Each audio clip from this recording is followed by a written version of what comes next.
सो अज आप स्टार्ट कर रहे हैं तो अपना टॉपिक आ इन्फ्लेशन। ठीक है जी, समझने की कोशिश करो कि आप इन्फ्लेशन का एक लैक्चर ऑलरेडी ला चुके हैं तो अज असी मुद्रास्फीति के दूसरे लैक्चर पर हैं। थोड़ा जिहा क्विकली रिवाइज कर लीए, असी समझने की कोशिश कर लीए कि असी इन्फ्लेशन च पढ़िया की है। समझने की कोशिश करो, असी हुण तक ये पढ़िया कि महंगाई जिहड़ी आ उहदे किन्ने नाम हो सकते हैं। ठीक है, इन्फ्लेशन जिहड़ी आ उहदे किन्ने नाम हो सकते हैं। असी सब तो पहला इस चीज़ नूं समझण की कोशिश की। उस तो बाद असी ये समझण की कोशिश की कि बेसिकली वैसे तो देखो असी ये समझिया कि नॉर्मली जे एक दो चीज़ों के रेट वधन तो उन्होंने आप प्राइस राइज कहने हैं, वधदे हुए दाम। पर जे लगातार बहुत सारिया चीज़ों के रेट बहुत समय लिए वधदे रहन उदों ये शब्द जिहड़ा है इनरैलीवेंट हो जाता है। तो शब्द किहड़ा सीन च आ जाता है, महंगाई भाव मुद्रास्फीति भाव इन्फ्लेशन। फिर ये इन्फ्लेशन नूं मैं एवें कहा कि इस इन्फ्लेशन की एक टाइप होंदी आ स्क्यू इन्फ्लेशन, रेंगदी हुई महंगाई। ठीक आ, तुरनयोग इन्फ्लेशन, वॉकिंग इन्फ्लेशन, फिर उस तो बाद गैलोपिंग इन्फ्लेशन, हाइपर इन्फ्लेशन। ठीक आ, अंतां दी महंगाई। उस तो बाद आपां पढ़ी सी स्टैगफ्लेशन। फिर उस तो बाद मैं एक टर्म पढ़ाई सी डीफ्लेशन। उस तो बाद एक टर्म पढ़ाई सी डिसइन्फ्लेशन, महंगाई होवे पर वो इन्नी रफ्तार नाल ना वधे, मतलब कि वह रफ्तार घटती जाए, वो डिसइन्फ्लेशन आ। महंगाई ही ऋणात्मक नैगेटिव डायरैक्शन च हो जाए, चीज़ों के रेट घटन लग पैन, उन्होंने आप पढ़िया सी डीफ्लेशन। ये समझ आ गए। फिर उस तो बाद असीं समझिया सी कि महंगाई जिहड़ी आ उहदे कई कारण हो सकते हैं। डिमांड वाली साइड तो भी हो सकती है, सप्लाई वाली साइड तो भी हो सकती है, तो बिल्ट इन अंदरूनी महंगाई भी हो सकती है।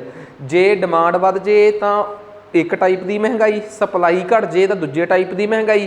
तो तीसरी चीज़ पढ़ी सी कि जे विच काम करने वाले कामे अपनियां सैलरियां, अपने प्रॉफिट, अपने इंटरस्ट वधा लैण, तो बिल्ट इन तीसरे प्रकार की महंगाई।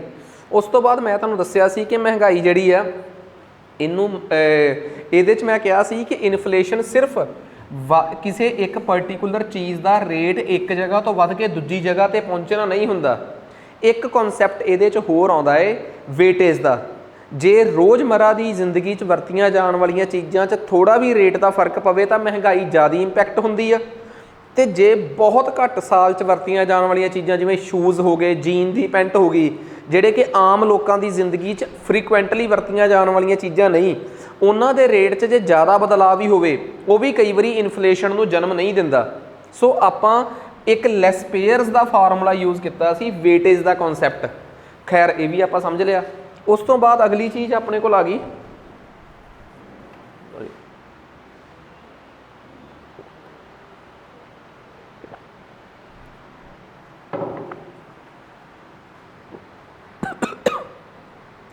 सो नैक्सट लैसपेयर्स के फार्मूले तो बाद असी सोचा कि भारत च महंगाई नूं मापण दे किन्ने तरीके हो सकते हैं। कहते जे तुसी खुदरा बाजार दे विच होलसेल दे विच महंगाई मापोगे तो उन्होंने तुसी होलसेल प्राइस इंडैक्स कहोगे। जे तुसी खपतकार कोल जाके जिन्हें चीज़ नूं कंज्यूम किया है उहदे कोल जाके महंगाई मापोगे तो वह की है तुहाडी कंज्यूमर प्राइस इंडैक्स आ। इस तो बिना भी एक हुंदी है प्रोड्यूसर प्राइस इंडैक्स, उत्पादक के आधार पर जिहड़ा चीज़ पैदा करता है, उत्पादक मूल सूचकांक उन्होंने कहते प्रोड्यूसर प्राइस इंडैक्स। उस तो बाद उद्योगिक सूचकांक भी होंदा है जिन्हों कहते हैं उद्योगिक उत्पादन सूचकांक, जिन्हों कहते हैं इंडैक्स ऑफ इंडस्ट्रीयल प्रोडक्शन। जदों बाजार च कोई चीज़ पैदा होंदी है, पर ज़्यादा मशहूर आ दो ही ने, प्रोड्यूसर प्राइस इंडैक्स तो इंडैक्स ऑफ इंडस्ट्रीयल प्रोडक्शन घट इंपॉर्टेंट ने, पर पढ़ांगे आपां चारे ही। फिर मैं अगली चीज़ दसी सी तुहानूं कि बई जिहड़ा कंज्यूमर प्राइस इंडैक्स आ, सॉरी पहलां आपां एक होर चीज़ कि कोई भी महंगाई का सूचकांक होवे जिहड़ा मर्जी, चाहे कंज्यूमर प्राइस इंडैक्स वाला होवे चाहे होलसेल प्राइस, कोई भी सूचकांक होवे इहदे च भी 3-4 प्रकार दे अगे निकलते हैं।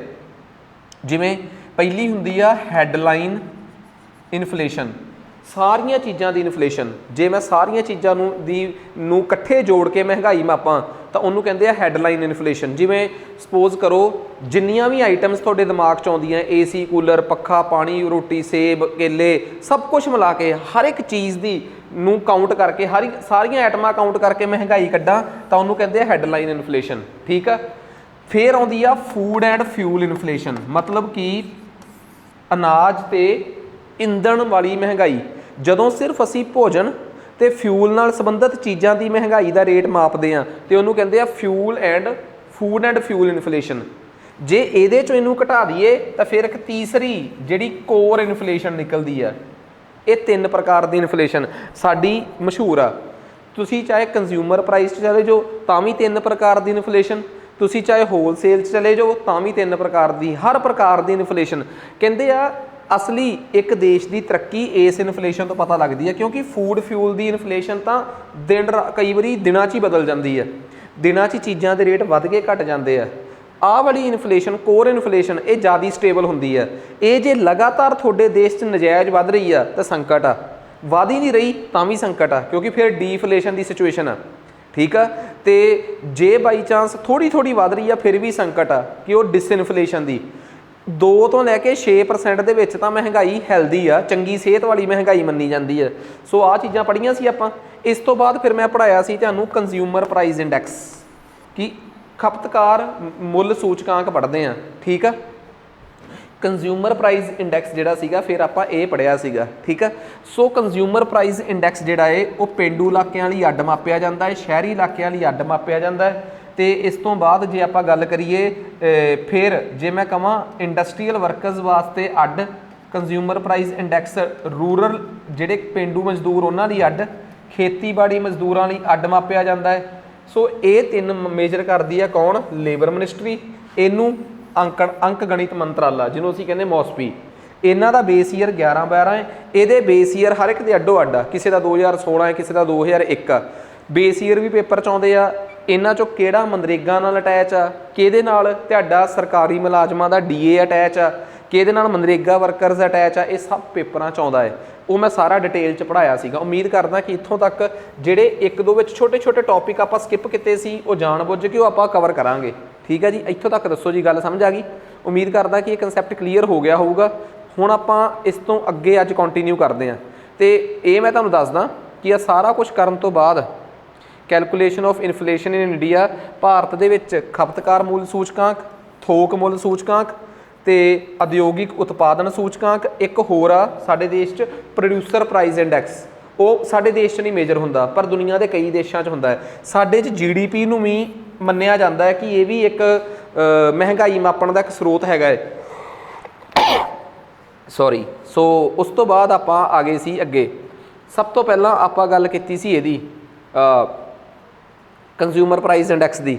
ਸੋ ਕੰਜ਼ਿਊਮਰ ਪ੍ਰਾਈਸ ਇੰਡੈਕਸ ਨੂੰ ਆਪਾਂ ਕਾਫੀ ਡਿਟੇਲ 'ਚ ਦੇਖਿਆ ਕਿ ਇੰਡਸਟਰੀਅਲ ਵਰਕਰਸ ਦਾ ਕੰਜ਼ਿਊਮਰ ਪ੍ਰਾਈਸ ਇੰਡੈਕਸ ਉਹਦਾ ਬੇਸ ਈਅਰ 2016 ਹੈ, ਪੜ੍ਹਾਇਆ ਤਾਂ ਮੈਂ ਕੱਲ੍ਹ ਸੀਗਾ।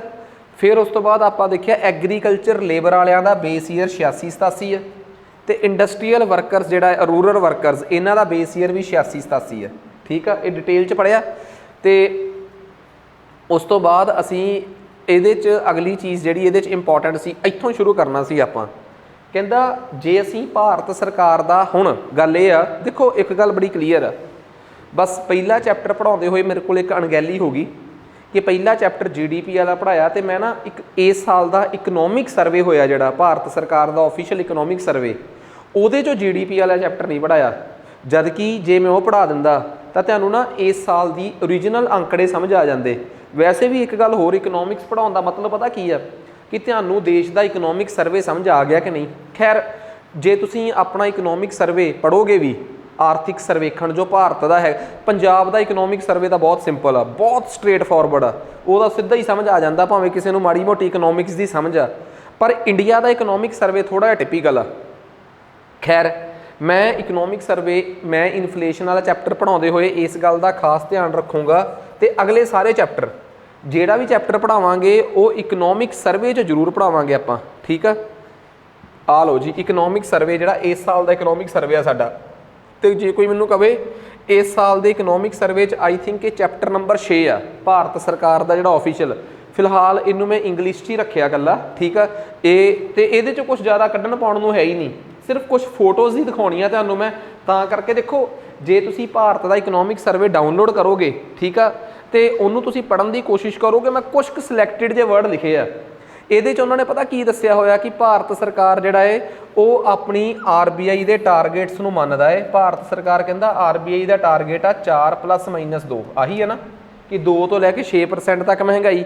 इस इकनॉमिक सर्वे 'ਚ एक गल मैनूं होर लभी, वो ये कि कोविड तो बाद रशिया यूक्रेन लड़ाई साडे देश दे विच इन्फ्लेशन लगातार वध रही है। तुसीं कहोगे सर किवें पता लग्या कि इन्फ्लेशन वध रही है?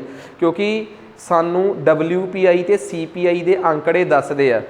खैर WPI दे किहड़े आंकड़े आ जिहड़े सानू दसदे आ? पहली गल ते आ देखो, 2020 करोना खत्म होने तो बाद दुनिया के डिवेलपिंग कंट्रीज़ दे विच महंगाई 9% तक भी चलेगी, 10% तक। तो जिहड़े डिवेलप कंट्रीज़ ने, एडवांस इकोनमीज़ ने, उन्हां च महंगाई 7% तक चलेगी जस्ट आफ्टर की ना दा करोना। वजह ये की कारण आ? इकनॉमिक सर्वे, आर्थिक सर्वेखण ये ते की गल करदा है? आर्थिक सर्वेखण क्यों कहता है कि महंगाई इस तरीके नाल वधी है? ठीक है, तो खैर आर्थिक सर्वेखण जिहड़ा है वो की कहता है ਇਹਦੇ बारे, ठीक आ। तो एक डाउट आ, एक सवाल ये रेज होया है कि इंडिया च महंगाई किस तरीके नाल मापी जाती है, CPI, WPI के PPI? मैं कल ही दसिया सी कि RBI जिहड़ी अपनी महंगाई मापण वास्ते ऑफिशियली CPI नूं आधार मन के चलदा है, क्योंकि ये कंज्यूमर दे बहुत नेड़े हुंदी है। तो मैं कल ये दसिया भी सी कि बहुत ज़्यादा जरूरी भी है कंज्यूमर प्राइस इंडैक्स तो ही महंगाई मापी जाए। खैर आप अपने मुद्दे नूं डिस्कस करते हैं, कहानी की है देखो की है। कहते जे भारत का आर्थिक सर्वेखण ये कहता है कि इक्को दम कोविड तो बाद महंगाई वधी आ, तो तुसीं उहदा की कारण मनदे हो? इकनॉमिक सर्वे आप ही इहदी गल समझाउंदा है। कहंदा जदों ना कोविड सीगा, लोकां कोल सिर्फ 2-3 चीज़ां ते ही खर्चण वास्ते पैसा सीगा। 2-3 चीज़ां किहड़ियां आ गईयां? सिर्फ दवाइयां ते जरूरी चीज़ां। लोगों ने फालतू चीज़ों ते खर्चिया ही नहीं, वजह दुकानां ही नहीं सी खुल्लियां। जदों प्रोडक्शन भी रुकी हुई सी, सप्लाई भी रुकी सी, डिमांड भी नहीं सी हैगी। पर जदों इक्को दम कोविड खत्म होया, तुसी देखो कोविड एवें दी बीमारी नहीं सी कि जिन्हों आपां कह दईए कि हौली हौली उहदा असर खत्म हो गया। जिवें लोग कोविड च कहंदे सीगे कि जदों लोगों ने मास्क पाउणे शुरू करते आ, हुण शायद लोगों की आदत ही बन गई है मास्क पाउणा। नहीं, एक बारी कोविड के खत्म होने के ऑर्डर आए, लोगों ने मास्क एवें भुलाए जिवें पिछली सदी च पाउंदे हुंदे सी। लोग इक्को दम शिमले वाल नूं भज्जे, मतलब लोगों ने टूरिज़म सैक्टर इक्को दम ग्रो कर गया। इक्को दम लोगों ने चीज़ां खरीदनियां शुरू करतियां, इक्को दम लोग तुहानूं रेहड़ियां ते मिलण लग पे, इक्को दम सोशल डिस्टेंसिंग खत्म हो गई। मतलब कि पता ही नहीं लग्या कि करोना तो बाद सानूं महीने बाद भी याद नहीं सी जदों सानूं पूरियां रिलैक्सेशन मिलियां कि करोना नां दी कोई चीज़ भी सी। इट मीनस असी सारियां वो चीज़ां जिहड़ियां करोना तो पहलां चल रही सी, प्री करोना एरा च चल रही सी, असी उन्हां सारियां दी डिमांड अचानक क्रिएट करती, अचानक। पर सप्लाई वास्ते टाइम तो लगना सीगा। आखिर वो जिहड़ी इंडस्ट्रीज़ ने पैदा करनी सी, उन्हां कोल इन्नी सप्लाई नहीं सी हैगी हजे। सो इक्को दम करोना तो बाद सानू रेट पूरी दुनिया च ही वधे हुए दिसे। करोना तो बाद फिर उस तो बाद की होया? उस तो बाद कई चीज़ों के रेट अगे तक लगातार वधे रहे। वजह करोना तो जस्ट बाद OPEC country, oil producing and exporting countries, तेल का उत्पादन ते वपार निर्यात करने वाले देश, ओपेक कंट्रीज़, ज़्यादातर मिडल ईस्ट के कंट्रीज़ ने, सऊदी वगैरह मिला के सारे, उन्होंने सप्लाई घटाती। इस करके कि आपां हुण वधे हुए रेटां ते बेचांगे, क्योंकि इन्ना चिर चीज़ां खड़ियां रहियां, सानू किन्ना घाटा पिया है। वो घाटा असी हुण चीज़ां शॉर्टेज जानबुझ के पैदा की गई शॉर्टेज नाल आपां चीज़ की सप्लाई घटावांगे ते उहदे हिसाब नाल आपां बेचांगे। सो टैक्नीकली उत्थे पंगा पै गया। तेल कई चीज़ां ਉਹਦੇ ਤੇ बहुत निर्भर करदियां सीगियां, तेल ਜਿਹੜਾ ਸੀਗਾ ਉਹਦੀ सप्लाई शॉर्टेज करती। एक उस तो बाद की होया, फ्यूल की इन्फ्लेशन लगातार वधी है। तुसीं कहोगे सर बाकी सारियां इन्फ्लेशनस तो फिर भी डाउन आ गई 22-23 च जाके, क्यों डाउन आ गई? उसका कारण की है कि हौली हौली सप्लाई चेन बनती गई, चीज़ों की सप्लाई वधदी गई तो इन्फ्लेशन डाउन आ गई। पर फ्यूल की इन्फ्लेशन, ईंधन की इन्फ्लेशन, तेल की इन्फ्लेशन लगातार वधदी जा रही है। उसका की कारण आ? 2-3 कारण आ। बाकी सारियां महंगाइयां तो थल्ले आ गई क्योंकि उन्होंने सारियां चीज़ों की सप्लाई साडे देश चों पूरी हो गई। पर तेल की सप्लाई असी बाहरों करनी सी, उहदे च 2 कारण हो गए। एक तो पूरी दुनिया च ही तेल महंगा हो गया यूक्रेन रशिया क्राइसिस करके।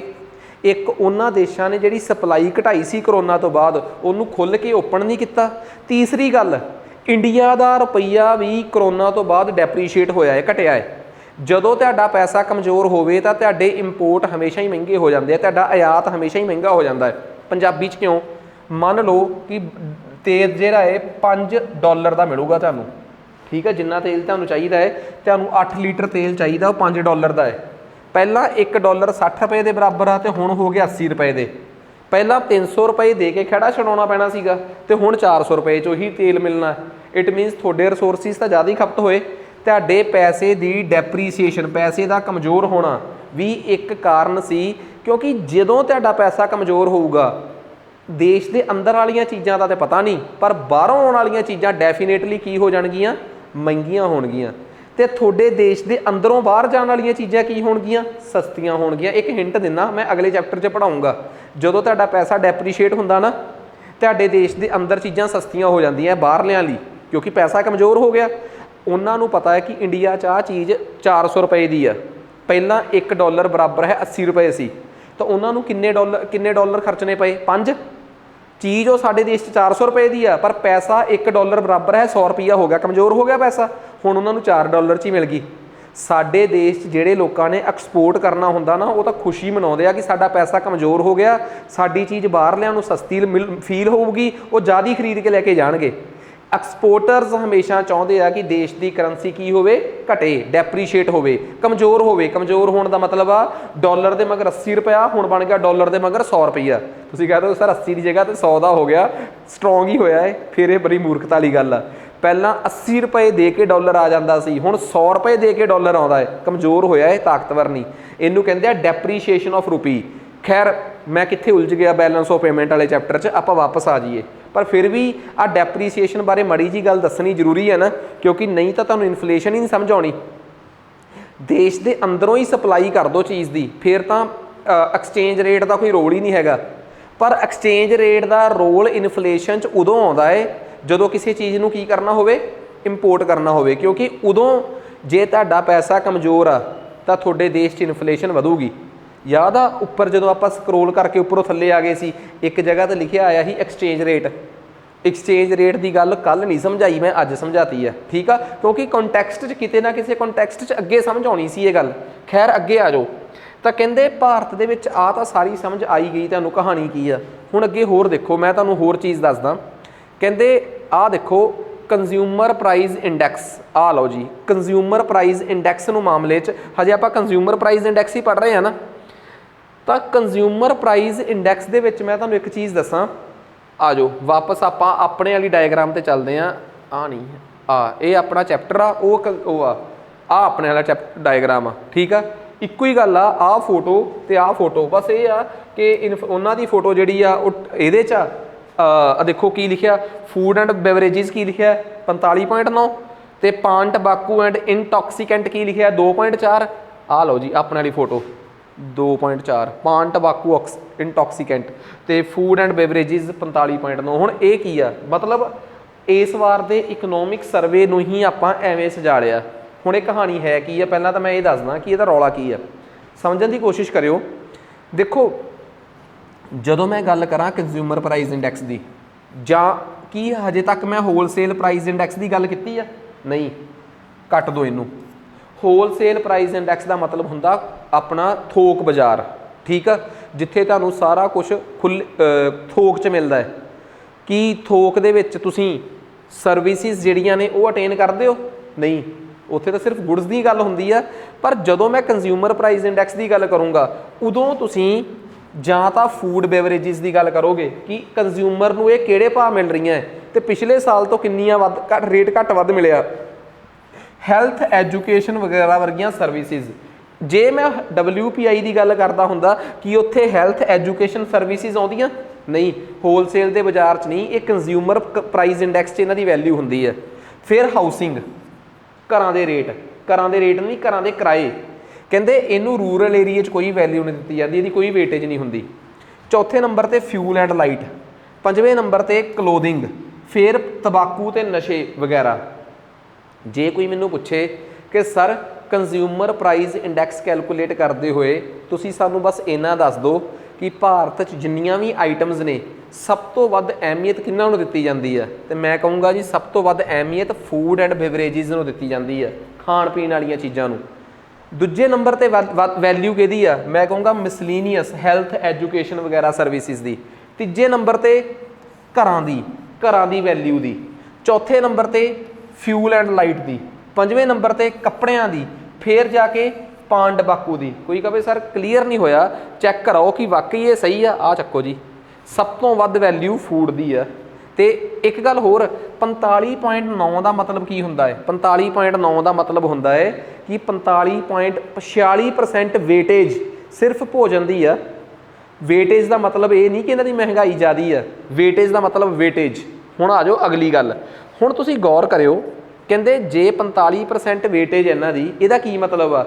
ਇਹਦਾ ਮਤਲਬ ਇਹ ਆ ਕਿ ਜੇ ਫੂਡ ਦੀ ਵੇਟੇਜ 45% ਆ, ਇਟ ਸਿੰਪਲੀ ਮੀਨਸ ਕਿ ਜੇ ਫੂਡ ਦੇ ਵਿੱਚ ਥੋੜ੍ਹਾ ਜਿਹਾ ਵੀ ਰੇਟ ਫਲਕਚੁਏਟ ਕਰੂਗਾ, ਉਹਦੀ ਵੇਟੇਜ ਜ਼ਿਆਦਾ ਹੋਣ ਕਰਕੇ ਮਹਿੰਗਾਈ ਦੇ ਵਿੱਚ ਉਹ ਰਿਫਲੈਕਟ ਬਹੁਤ ਜ਼ਿਆਦਾ ਹੋਊਗਾ ਸਾਫ਼।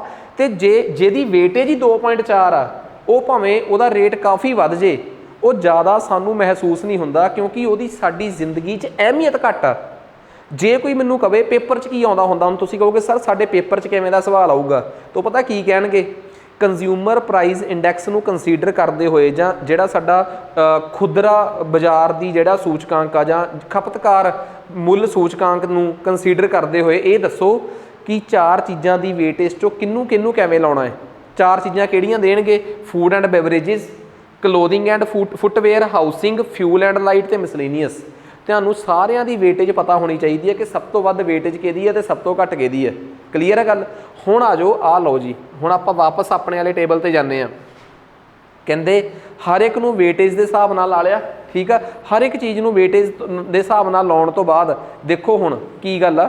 ਪਰ ਜੇ ਕੋਈ ਮੈਨੂੰ ਪੁੱਛੇ ਕਿ ਬਈ ਫੂਡ ਐਂਡ ਬੇਵਰੇਜਿਸ ਦੀ ਵੇਟੇਜ ਕਿੰਨੀ ਆ ਇਸ ਟਾਈਮ ਕੰਜ਼ਿਊਮਰ ਪ੍ਰਾਈਸ ਇੰਡੈਕਸ 'ਚ, ਮੈਂ ਕਹੂੰਗਾ 45.9% ਹੈਗੀ ਆ ਨਾ। 45.86 ਦਾ ਮਤਲਬ ਆ 45.9। ਜੇ ਕੋਈ ਕਵੇ ਕਿ ਜਦੋਂ ਆਪਾਂ ਪਿੰਡਾਂ ਦਾ ਮੇਜਰ ਕਰਦੇ ਹਾਂ, CPIR ਤੇ CPIU ਦੋਵਾਂ 'ਚ ਸੇਮ ਹੀ ਆ, ਮੈਂ ਕਹੂੰਗਾ ਨਹੀਂ।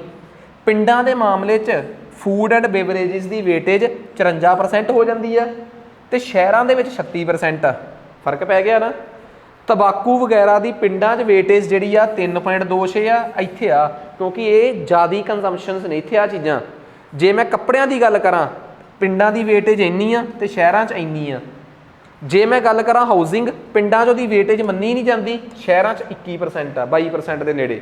ਜੇ ਕੋਈ ਕਵੇ ਫਿਊਲ ਐਂਡ ਲਾਈਟ, ਆਹ ਪਿੰਡਾਂ ਦੀ ਵੇਟੇਜ ਆ ਸ਼ਹਿਰਾਂ ਦੀ ਵੇਟੇਜ ਆ।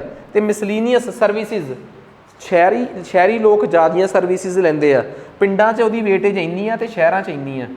ਤੇ ਜੇ ਕੋਈ ਮੈਨੂੰ ਕਵੇ ਯਾਰ ਕਿ ਜਦੋਂ ਆਪਾਂ ਮਹਿੰਗਾਈ ਮੇਜਰ ਕਰਦੇ ਆ, ਪਿੰਡਾਂ 'ਚ ਆਪਾਂ ਕਿੰਨੇ ਪ੍ਰੋਡਕਟ ਲੈ ਕੇ ਚੱਲਦੇ ਆ ਕਿ ਆਹ ਚੀਜ਼ ਨੂੰ ਵੈਲਿਊ ਦੇਣੀ ਆ। ਜਿਵੇਂ ਸਪੋਜ਼ ਕਰੋ ਕੋਈ ਕਵੇ ਅੱਜ ਦੇ ਜ਼ਮਾਨੇ ਦੇ ਵਿੱਚ ਕੀ CD ਪਲੇਅਰ ਕਿਸੇ ਆਈਟਮ 'ਚ ਹੋਊਗਾ? ਨਹੀਂ, ਨਾ ਪਿੰਡਾਂ ਦੀ ਆਈਟਮ 'ਚ ਰਿਹਾ ਨਾ ਸ਼ਹਿਰਾਂ ਦੀ 'ਚ। ਵਜ੍ਹਾ CD ਪਲੇਅਰ ਦੀ ਅੱਜ ਲੋੜ ਹੀ ਨਹੀਂ ਹੈਗੀ, ਨਾ ਲੋਕ ਖਰੀਦਦੇ ਆ ਨਾ ਵੇਚਦੇ ਆ। ਜਿਹੜੀ ਚੀਜ਼ ਨਾ ਖਰੀਦੀ ਜਾਵੇ ਨਾ ਵੇਚੀ ਜਾਵੇ, ਉਹ ਇੰਡੈਕਸ 'ਚ ਕਿਵੇਂ ਆ ਜਾਊਗੀ? CPI ਦੇ ਇੰਡੈਕਸ 'ਚ ਉਹੀ ਚੀਜ਼ਾਂ ਆਉਣਗੀਆਂ। ਕਈ ਚੀਜ਼ਾਂ ਇਹੋ ਜਿਹੀਆਂ ਜਿਹੜੀਆਂ ਅੱਜ ਕੱਲ੍ਹ ਪਿੰਡਾਂ 'ਚ ਵਿਕ ਰਹੀਆਂ ਹਜੇ ਤੱਕ, ਪਰ ਸ਼ਹਿਰਾਂ 'ਚ ਨਹੀਂ ਵਿਕਦੀਆਂ। ਉਹ ਸ਼ਹਿਰਾਂ ਦੀਆਂ ਆਈਟਮਸ 'ਚੋਂ ਤਾਂ ਖਤਮ ਹੋ ਗਈਆਂ, ਪਰ ਪਿੰਡਾਂ ਦੀਆਂ ਆਈਟਮਸ 'ਚ ਅੱਜ ਵੀ ਬਾਕੀ ਆ। ਜੇ ਕੋਈ ਮੈਨੂੰ ਕਵੇ ਕਿ 2023-24 ਦਾ ਅੰਕੜਾ ਜਿਹੜਾ ਇਕਨੋਮਿਕ ਸਰਵੇ ਆਇਆ 22-23 ਦਾ, ਉਹਦੇ 'ਚ ਪਿੰਡਾਂ 'ਚ ਕਿੰਨੀਆਂ ਆਈਟਮਸ ਕੰਸੀਡਰ ਕੀਤੀਆਂ ਗਈਆਂ ਹੈ ਤਾਂ 1181। ਸ਼ਹਿਰਾਂ 'ਚ ਕਿੰਨੀਆਂ ਆਈਟਮਸ ਕੰਸੀਡਰ ਕੀਤੀਆਂ ਗਈਆਂ? 1114। ਪਿੰਡਾਂ ਦੇ ਵਿੱਚ ਜਿਹੜੀਆਂ ਚੀਜ਼ਾਂ ਨੇ ਉਹਨਾਂ ਦੀ ਵੇਟੇਜ ਯਾਦ ਕਰ ਲਓ, ਸ਼ਹਿਰਾਂ ਲਈ ਕੋਈ ਵੀ ਨਾ ਯਾਦ ਕਰੋ। ਮੈਂ ਕਹਿੰਦਾ ਸਿਰਫ ਕੰਬਾਈਨਡ ਵੇਟੇਜ ਹੀ ਪੇਪਰਾਂ 'ਚ ਕਨਫਿਊਜ਼ ਕਰਦੀ ਆ। ਉਹ ਵੀ ਰੱਟਾ ਨਹੀਂ ਮਾਰਨਾ, ਆਰਡਰ ਪਤਾ ਹੋਣਾ ਚਾਹੀਦਾ ਕਿ ਸਭ ਤੋਂ ਵੱਧ ਵੇਟੇਜ ਕਿਹਦੀ ਆ, ਸਭ ਤੋਂ ਘੱਟ ਕਿਹਦੀ ਆ। ਇਸ ਤਰੀਕੇ ਨਾਲ ਆਪਾਂ ਜਿਹੜਾ ਸੂਚਕਾਂਕ ਆ ਉਹ ਕੈਲਕੂਲੇਟ ਕਰਦੇ ਆ। ਤੇ ਮੈਂ ਤੁਹਾਡੀ ਜਾਣਕਾਰੀ ਲਈ ਦੱਸਦਾ, ਅੱਜ ਦੇ ਟਾਈਮ 'ਚ ਇੱਕ ਸਵਾਲ ਵੀ ਸੀਗਾ ਕਿ ਇੰਡੀਆ ਵਿੱਚ ਕਿਹੜਾ ਮੈਥਡ ਯੂਜ਼ ਕੀਤਾ ਜਾਂਦਾ ਹੈ ਇਨਫਲੇਸ਼ਨ ਵਾਸਤੇ, ਤੇ ਮੈਂ ਦੱਸਦਾ ਦੇਸ਼ ਦਾ ਸੈਂਟਰਲ ਬੈਂਕ ਅੱਜ ਵੀ ਕੰਜ਼ਿਊਮਰ ਪ੍ਰਾਈਸ ਇੰਡੈਕਸ ਨੂੰ ਹੀ ਚੁਣਦਾ ਹੈ ਮਹਿੰਗਾਈ ਨੂੰ ਮਾਪਣ ਵਾਸਤੇ। ਤੇ ਕੰਜ਼ਿਊਮਰ ਪ੍ਰਾਈਸ ਇੰਡੈਕਸ ਦੇ ਵਿੱਚ ਵੀ 3 ਪ੍ਰਕਾਰ ਦੀ ਮਹਿੰਗਾਈ ਮਾਪੀ ਜਾਂਦੀ ਆ। ਕਿਵੇਂ? ਆ ਜਾਓ। ਜੇ ਮੈਂ ਸਾਰੇ ਟਾਈਪ ਦੀਆਂ ਚੀਜ਼ਾਂ ਨੂੰ ਕੰਸੀਡਰ ਕਰ ਲਾਂ, ਫੂਡ, ਬੇਵਰੇਜਿਸ, ਪਾਨ, ਟਬਾਕੂ, ਕਲੋਥ, ਹਾਊਸ, ਦਿਸ ਔਰ ਦਿਸ, ਉਸ ਮਹਿੰਗਾਈ ਨੂੰ ਮੈਂ ਕਹੂੰਗਾ CPI ਹੈਡਲਾਈਨ। ਕੀ ਕਹੂੰਗਾ? CPI headline. ਪਰ ਜੇ ਮੈਂ ਇਕੱਲੇ ਫੂਡ ਦੀ ਮਹਿੰਗਾਈ ਮਾਪਾਂ ਤੇ ਉਹਨੂੰ ਕਹੂੰਗਾ ਮੈਂ CPI ਫੂਡ। ਕੀ ਕਹੂੰਗਾ? CPI food. ਜੇ ਮੈਂ ਇਕੱਲਾ ਫੂਡ ਦੀ ਮਹਿੰਗਾਈ ਤੇ ਇਹਨਾਂ ਚੀਜ਼ਾਂ ਦੀ ਮਹਿੰਗਾਈ ਮਾਪਾਂ ਤਾਂ ਮੈਂ ਕਹੂੰਗਾ CPI ਫੂਡ ਐਂਡ ਫਿਊਲ। ਕਿਹੜੀ? CPI food and fuel. जे मैं टोटल CPI चों CPI हैडलाइन दे विचों फूड एंड फ्यूल दी CPI नूं सबट्रैक्ट करदा तो मैं कहूँगा कोर CPI। किहड़ी CPI? Core inflation. सो ये आपां नूं टैक्नीकली पता होना चाहिए है। सो आ देखो इस इकनॉमिक सर्वे दे विच उन्होंने बड़ा दस्सिया है कि फूड इन्फ्लेशन के वधन के जिहड़े कारण आ वैजीटेबल ते सीरीअल्स के रेट का वधना सीगा, कुछ क साडे आ गया सीगा मॉनसून अनप्रडिक्टेड सीगा। फिर उस तो बाद एक गल होर एक होर उन्होंने गल कही है कि रूरल अर्बन इन्फ्लेशन डिफरेंशियल जिहड़ा है दोवां दे विचला फर्क आ हुण लगातार घट रहा है। मतलब रूरल इन्फ्लेशन ते अर्बन इन्फ्लेशन साडे देश च बराबर बराबर जान लग पईआं। दोवां दे विच महंगाई च कोई बहुता ज़्यादा फर्क सानूं महसूस नहीं हुंदा। सो ये थोड़ियां जिहियां गल्लां कीतियां। इकनॉमिक सर्वे ने इस बार के आर्थिक सर्वेखण ने बड़ियां आम जिहियां गल्लां कीतियां। कहता एक तो साडे जिहड़े तेल आ एडिबल खाण पीण वाले तेल आ जिहड़े उन्हां दे रेट वधन इंटरनैशनल लैवल ते उन्हां दे रेट जिहड़े आ ओह वधन करके ग्लोबल लैवल ते प्रोडक्शन घट होई आ ते तेलां दे रेट ने फूड वाली इन्फ्लेशन वधाई है।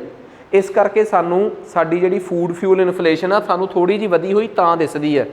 एक कारण होर दस्सिया उन्होंने कि एक मतलब कि जिहड़ी वो स्टॉक लिमिट्स आ उहदे करके थोड़े जे रेट वधे आ, लोगों ने स्टोर करके ज़्यादा रखिया ते फिर उन्होंने सलाह दी है कि आपां अपनी इन्फ्लेशन जिहड़ी आ वो किवें कंट्रोल कर सकते हैं। ठीक है, हुण एक तरीका तो उन्होंने दस्सिया कि आपां कोशिश करिए कि जिहड़ा असीं फूड एक्सपोर्ट करते हैं, जिहड़े असीं मिलेट्स जां होर अनाज एक्सपोर्ट करते हैं, थोड़ी जी उहदे ते पाबंदी लाई जाए। ठीक है, तो जे जिहड़ी उन्हां दे ड्यूटी आ टैक्स आ वो वधाया जाए तो इंपोर्ट ते ड्यूटी घटाई जाए। सपोज करो जिहड़ा बाहरों साडे देश च फूड आउंदा है, भोजन आउंदा है, अनाज आउंदा है, उहदे ते जे टैक्स घटा दांगे तो बाहरों ज़्यादा इंपोर्ट होया करूगा। इत्थों बाहर जाने वाले ते जे टैक्स वधा दांगे इत्थों घट एक्सपोर्ट होऊगा। इट मीनस साडे देश 'च उहदी पूर्ति जिहड़ी आ पूरी कीती जा सकदी है। एग्रीकल्चर का जिहड़ा इंफ्रास्ट्रक्चर आ उहदी डिवेलपमेंट वास्ते काम किया जा सकता है। भाव कोऑपरेटिव सोसाइटियां के थ्रू लोगों को सस्ते हैप्पी सीडर जां पराली पैक करने वाले जिहड़े वो ने मशीनरी दी जाए ताकि लोगों का एग्रीकल्चर च खर्चा घटे। होर भी बहुत किया जा सकता है। कोई चीज़ों को एग्जम्पशन कस्टम ड्यूटी तो छूट दी जा सकती है। तो अपना जिहड़ा असेंशियल कमोडिटी एक्ट आ जिहदे तहत भारत सरकार रूल बना के किसी भी चीज़ को कह सकती है कि अज तो बाद अगले 1.5 साल वास्ते टमाटर असेंशियल कमोडिटी है।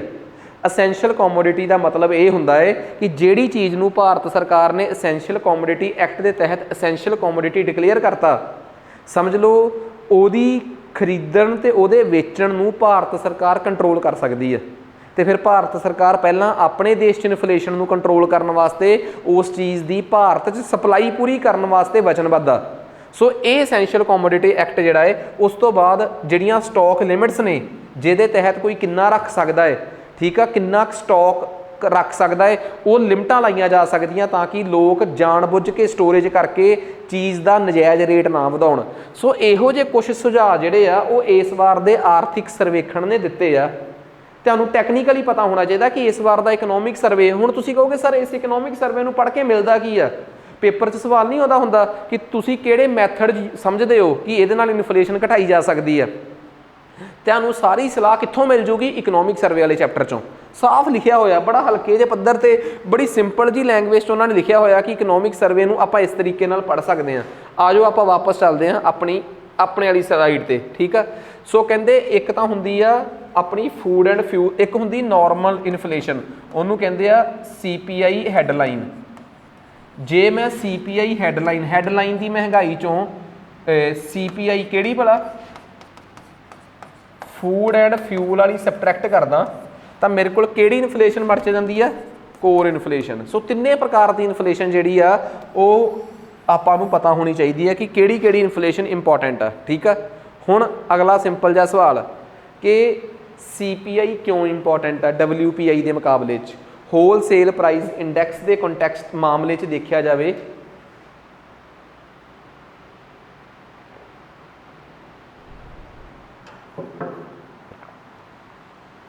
ठीक है, तो देखो ये गल क्लीयर होगी क्यों इंपॉर्टेंट है। हुण देखो तुहानूं शायद मैं अगले चैप्टर च पढ़ावां बैंकिंग वाले च मॉनेटरी पॉलिसी मुद्रा नीति जिहड़ी भारत की ਭਾਰਤ ਦੀ ਸਰਕਾਰ ਜਿਹੜੀ ਆ ਜਾਂ ਭਾਰਤ ਦਾ ਜਿਹੜਾ RBI ਆ, ਕੇਂਦਰੀ ਬੈਂਕ ਆ ਜਿਹੜਾ ਸਾਡਾ ਰਿਜ਼ਰਵ ਬੈਂਕ ਆਫ ਇੰਡੀਆ, ਉਹ ਹਰ ਬਾਈ ਮੰਥਲੀ ਹਰ 2 ਮਹੀਨੇ ਬਾਅਦ ਮੋਨਿਟਰੀ ਪਾਲਿਸੀ ਰਿਲੀਜ਼ ਕਰਦਾ ਹੈ। ਠੀਕ ਆ, ਜੇ ਉਹ ਮਤਲਬ ਫਰਵਰੀ 'ਚ ਕਰਦਾ ਹੈ ਤਾਂ ਫਿਰ ਅਪ੍ਰੈਲ 'ਚ ਕਰੂਗਾ, ਫਿਰ ਮਈ ਜੂਨ 'ਚ ਕਰੂਗਾ, ਜੁਲਾਈ ਅਗਸਤ 'ਚ ਕਰੂਗਾ, ਐਵੇਂ। ਬਾਈ ਮੰਥਲੀ ਦਾ ਮਤਲਬ ਆ ਹਰ 2 ਮਹੀਨੇ ਬਾਅਦ RBI ਦੀ ਮੋਨਿਟਰੀ ਪਾਲਿਸੀ ਆਉਂਦੀ ਹੈ, ਉਹਨੂੰ ਬਣਾਉਂਦੀ ਆ ਮੋਨਿਟਰੀ ਪਾਲਿਸੀ ਕਮੇਟੀ।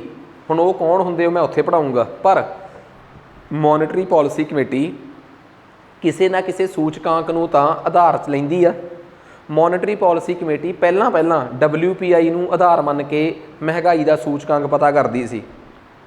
ਖੈਰ ਉਸ ਤੋਂ ਬਾਅਦ 2015 ਦੀ ਗੱਲ ਆ, ਸਰਕਾਰ ਨੂੰ ਇਹ ਮਹਿਸੂਸ ਹੋਇਆ ਕਿ ਟਰੂ ਪਿਕਚਰ, ਮਹਿੰਗਾਈ ਦੀ ਅਸਲ ਪਿਕਚਰ ਹੋਲਸੇਲ ਪ੍ਰਾਈਸ ਦੇ ਬਾਜ਼ਾਰ 'ਚੋਂ ਥੋੜ੍ਹਾ ਪਤਾ ਲੱਗੂਗੀ, ਹੋਲਸੇਲ ਦੇ ਬਾਜ਼ਾਰ 'ਚੋਂ ਨਹੀਂ, ਉਹ ਅਸਲੀ ਖਪਤਕਾਰ ਕੋਲ ਜਾ ਕੇ ਪਤਾ ਲੱਗੂਗੀ ਕਿ ਉਹਨੂੰ ਇਸ ਸਾਲ ਆਪਣੇ ਰੇਟ ਕਿੰਨੇ ਵਧੇ ਹੋਏ ਮਹਿਸੂਸ ਹੋਏ।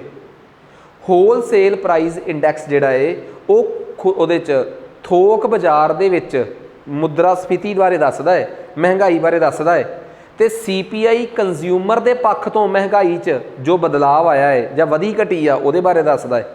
ਦੈਟਸ ਵਾਏ ਸਾਨੂੰ ਸਭ ਤੋਂ ਪਹਿਲੀ ਗੱਲ ਇਸ ਕਰਕੇ RBI ਨੂੰ CPI 'ਤੇ ਜ਼ਿਆਦਾ ਰਿਲਾਈ ਕਰਨਾ ਚਾਹੀਦਾ ਹੈ ਐਜ਼ ਕੰਪੇਅਰ ਟੂ WPI। ਦੂਜੀ ਸਭ ਤੋਂ ਵੱਡੀ ਗੱਲ, ਕੰਜ਼ਿਊਮਰ ਪ੍ਰਾਈਸ ਇੰਡੈਕਸ ਦੇ ਵਿੱਚ ਤੁਸੀਂ ਇਕੱਲੀਆਂ ਗੁਡਸ ਨਹੀਂ, ਗੁਡਸ ਦੇ ਨਾਲ ਨਾਲ ਸਰਵਿਸਿਜ਼, ਸੇਵਾਵਾਂ ਦੀ ਵੀ ਮਹਿੰਗਾਈ ਦੇਖ ਸਕਦੇ ਹੋ। ਅਤੇ ਤੁਹਾਨੂੰ ਪਤਾ ਅੱਜ ਦੇ ਟਾਈਮ 'ਚ ਆਮ ਬੰਦੇ ਨੂੰ ਸਮਾਨ ਤੋਂ ਵੱਧ ਸਰਵਿਸਿਜ਼ ਤੰਗ ਕਰਦੀਆਂ। ਇਸ ਤੋਂ ਉਲਟ WPI ਸਿਰਫ ਗੁਡਸ ਦੀ ਮਹਿੰਗਾਈ ਦੀ ਹੀ ਗੱਲ ਕਰਦਾ ਹੈ, ਸਿਰਫ ਸਮਾਨ ਦੀ ਮਹਿੰਗਾਈ ਦੀ ਗੱਲ ਕਰਦਾ ਹੈ। ਇਸ ਕਰਕੇ RBI ਨੇ ਇਹ ਡਿਸਾਈਡ ਕੀਤਾ, but after signing a monetary policy framework in 2015 RBI decided to focus on CPI। Why? ਕਿਉਂਕਿ ਇਹ ਸਿੱਧੇ ਤੌਰ 'ਤੇ ਖਪਤਕਾਰ ਨੂੰ ਪ੍ਰਭਾਵਿਤ ਕਰਦੀ ਆ ਅਤੇ ਬੈਟਰ ਇੰਡੀਕੇਟਰ ਆ ਕਿਸੇ ਵੀ ਤਰੀਕੇ ਦੀ ਨੀਤੀ ਬਣਾਉਣ ਵਾਸਤੇ, ਕਿਸੇ ਵੀ ਪ੍ਰਕਾਰ ਦੀ ਨੀਤੀ ਬਣਾਉਣ ਵਾਸਤੇ ਇਹ ਬੈਟਰ ਇੰਡੀਕੇਟਰ ਆ। ਠੀਕ ਆ, ਸੋ ਸਭ ਤੋਂ ਇੰਪੋਰਟੈਂਟ ਗੱਲ ਇਹ ਆ, ਮੋਨਿਟਰੀ ਪਾਲਿਸੀ ਬਾਰੇ ਆਪਾਂ ਪੜ੍ਹਾਂਗੇ ਕਿ ਉਹ ਕਿਵੇਂ ਆਉਂਦੀ ਆ, ਬਟ ਮੋਨਿਟਰੀ ਪਾਲਿਸੀ ਬਾਰੇ ਆਪਾਂ ਕੱਲ੍ਹ ਪੜ੍ਹਾਂਗੇ। ਅੱਜ ਅਸੀਂ ਸਿਰਫ ਇਹ ਦੇਖ ਰਹੇ ਹਾਂ ਕਿ ਭਾਰਤ 'ਚ ਮੁਦਰਾ ਨੀਤੀ ਬਣਾਉਣ ਵਾਸਤੇ ਜਿਹੜਾ ਵੀ ਸੂਚਕਾਂਕ ਵਰਤਿਆ ਜਾਂਦਾ ਹੈ ਉਹ CPI ਆ, ਕੰਜ਼ਿਊਮਰ ਪ੍ਰਾਈਸ ਇੰਡੈਕਸ ਆ, ਨਾ ਕਿ ਹੋਲਸੇਲ ਪ੍ਰਾਈਸ। ਪੱਲੇ ਪੈ ਗਈ ਨਾ। ਜਿੰਨਾ ਮਰਜ਼ੀ ਔਖਾ ਚੈਪਟਰ ਹੋਵੇ, ਇਕਨੋਮਿਕਸ ਜਿੰਨੀ ਮਰਜ਼ੀ ਔਖੀ ਹੋਵੇ, ਪਰ ਇੱਕ ਗੱਲ ਦੱਸ ਦਿੰਦਾ, ਇੰਟਰਸਟਿੰਗ ਬਹੁਤ ਆ, ਤੁਹਾਡੀ ਰੋਜ਼ਮर्रा ਦੀ ਜ਼ਿੰਦਗੀ ਨਾਲ ਬਹੁਤ ਕੁਝ ਸੰਬੰਧਿਤ ਆ ਇਹਦੇ 'ਚ। ਚੱਲੀਏ ਆਪਾਂ ਅੱਗੇ। ਇਸ ਤੋਂ ਬਾਅਦ ਅਗਲਾ ਸੂਚਕਾਂਕ ਆ ਗਿਆ ਥੋਕ ਮੁੱਲ ਸੂਚਕਾਂਕ, ਮਤਲਬ ਹੋਲਸੇਲ ਪ੍ਰਾਈਸ ਇੰਡੈਕਸ।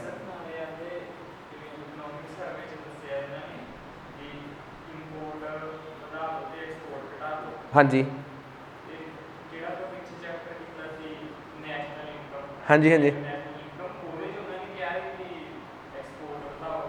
ਓਕੇ, ਹਾਂਜੀ ਬਸ ਪਲੀਜ਼ ਦੇਖੋ, ਸਭ ਤੋਂ ਪਹਿਲਾਂ ਤਾਂ ਇੱਕ ਗੱਲ ਡਾਊਟ ਦੇ ਤੌਰ 'ਤੇ ਹੁਣੇ ਕ੍ਰੀਏਟ ਹੋਈ ਆ ਕਿ ਆਪਾਂ ਪਿਛਲੇ ਚੈਪਟਰ 'ਚ ਇੱਕ ਗੱਲ ਪੜ੍ਹੀ ਸੀ, ਜਦੋਂ ਆਪਾਂ ਨੈਸ਼ਨਲ ਇਨਕਮ ਪੜ੍ਹ ਰਹੇ ਹਾਂ, ਇੱਕ ਡਾਊਟ ਕ੍ਰੀਏਟ ਹੋਈ ਆ ਆਫਲਾਈਨ ਕਲਾਸ 'ਚ। ਤਾਂ ਆਪਾਂ ਪਹਿਲਾਂ ਉਹਨੂੰ ਕੁਐਸਚਨ ਨੂੰ ਸਮਝ ਲਈਏ ਕਿ ਐਕਸਪੋਰਟ ਵਧਾਓ, ਕਿਉਂਕਿ ਜਿੰਨਾ ਆਪਣਾ ਐਕਸਪੋਰਟ ਵਧੂਗਾ ਸਾਡੇ ਦੇਸ਼ 'ਚੋਂ ਬਾਹਰੋਂ ਆਉਣ ਵਾਲਾ ਪੈਸਾ ਵਧੂਗਾ, ਅਤੇ ਉਹਦੇ ਨਾਲ ਸਾਡੀ ਜਿਹੜੀ ਨੈਸ਼ਨਲ ਇਨਕਮ ਆ ਸ਼ਾਇਦ ਜ਼ਿਆਦਾ ਵਧੇ, ਕਿਉਂਕਿ ਉਹਦੇ ਨਾਲ ਸਾਡਾ ਜਿਹੜਾ ਨੈਟ ਐਕਸਪੋਰਟ ਫਰੋਮ ਬਾਹਰ ਆ ਉਹ ਵਧੂਗਾ ਐਕਸਪੋਰਟ ਦੇ ਵਧਣ ਨਾਲ। ਇਸ ਚੈਪਟਰ 'ਚ ਆਪਾਂ ਕਹਿ ਰਹੇ ਹਾਂ ਕਿ ਇੰਪੋਰਟ ਵਧਾਓ। ਟੈਕਨੀਕਲੀ ਐਕਸਪੋਰਟ ਅਤੇ ਇੰਪੋਰਟ 'ਚੋਂ ਕਿਹੜਾ ਵਧਣਾ ਚਾਹੀਦਾ ਹੈ?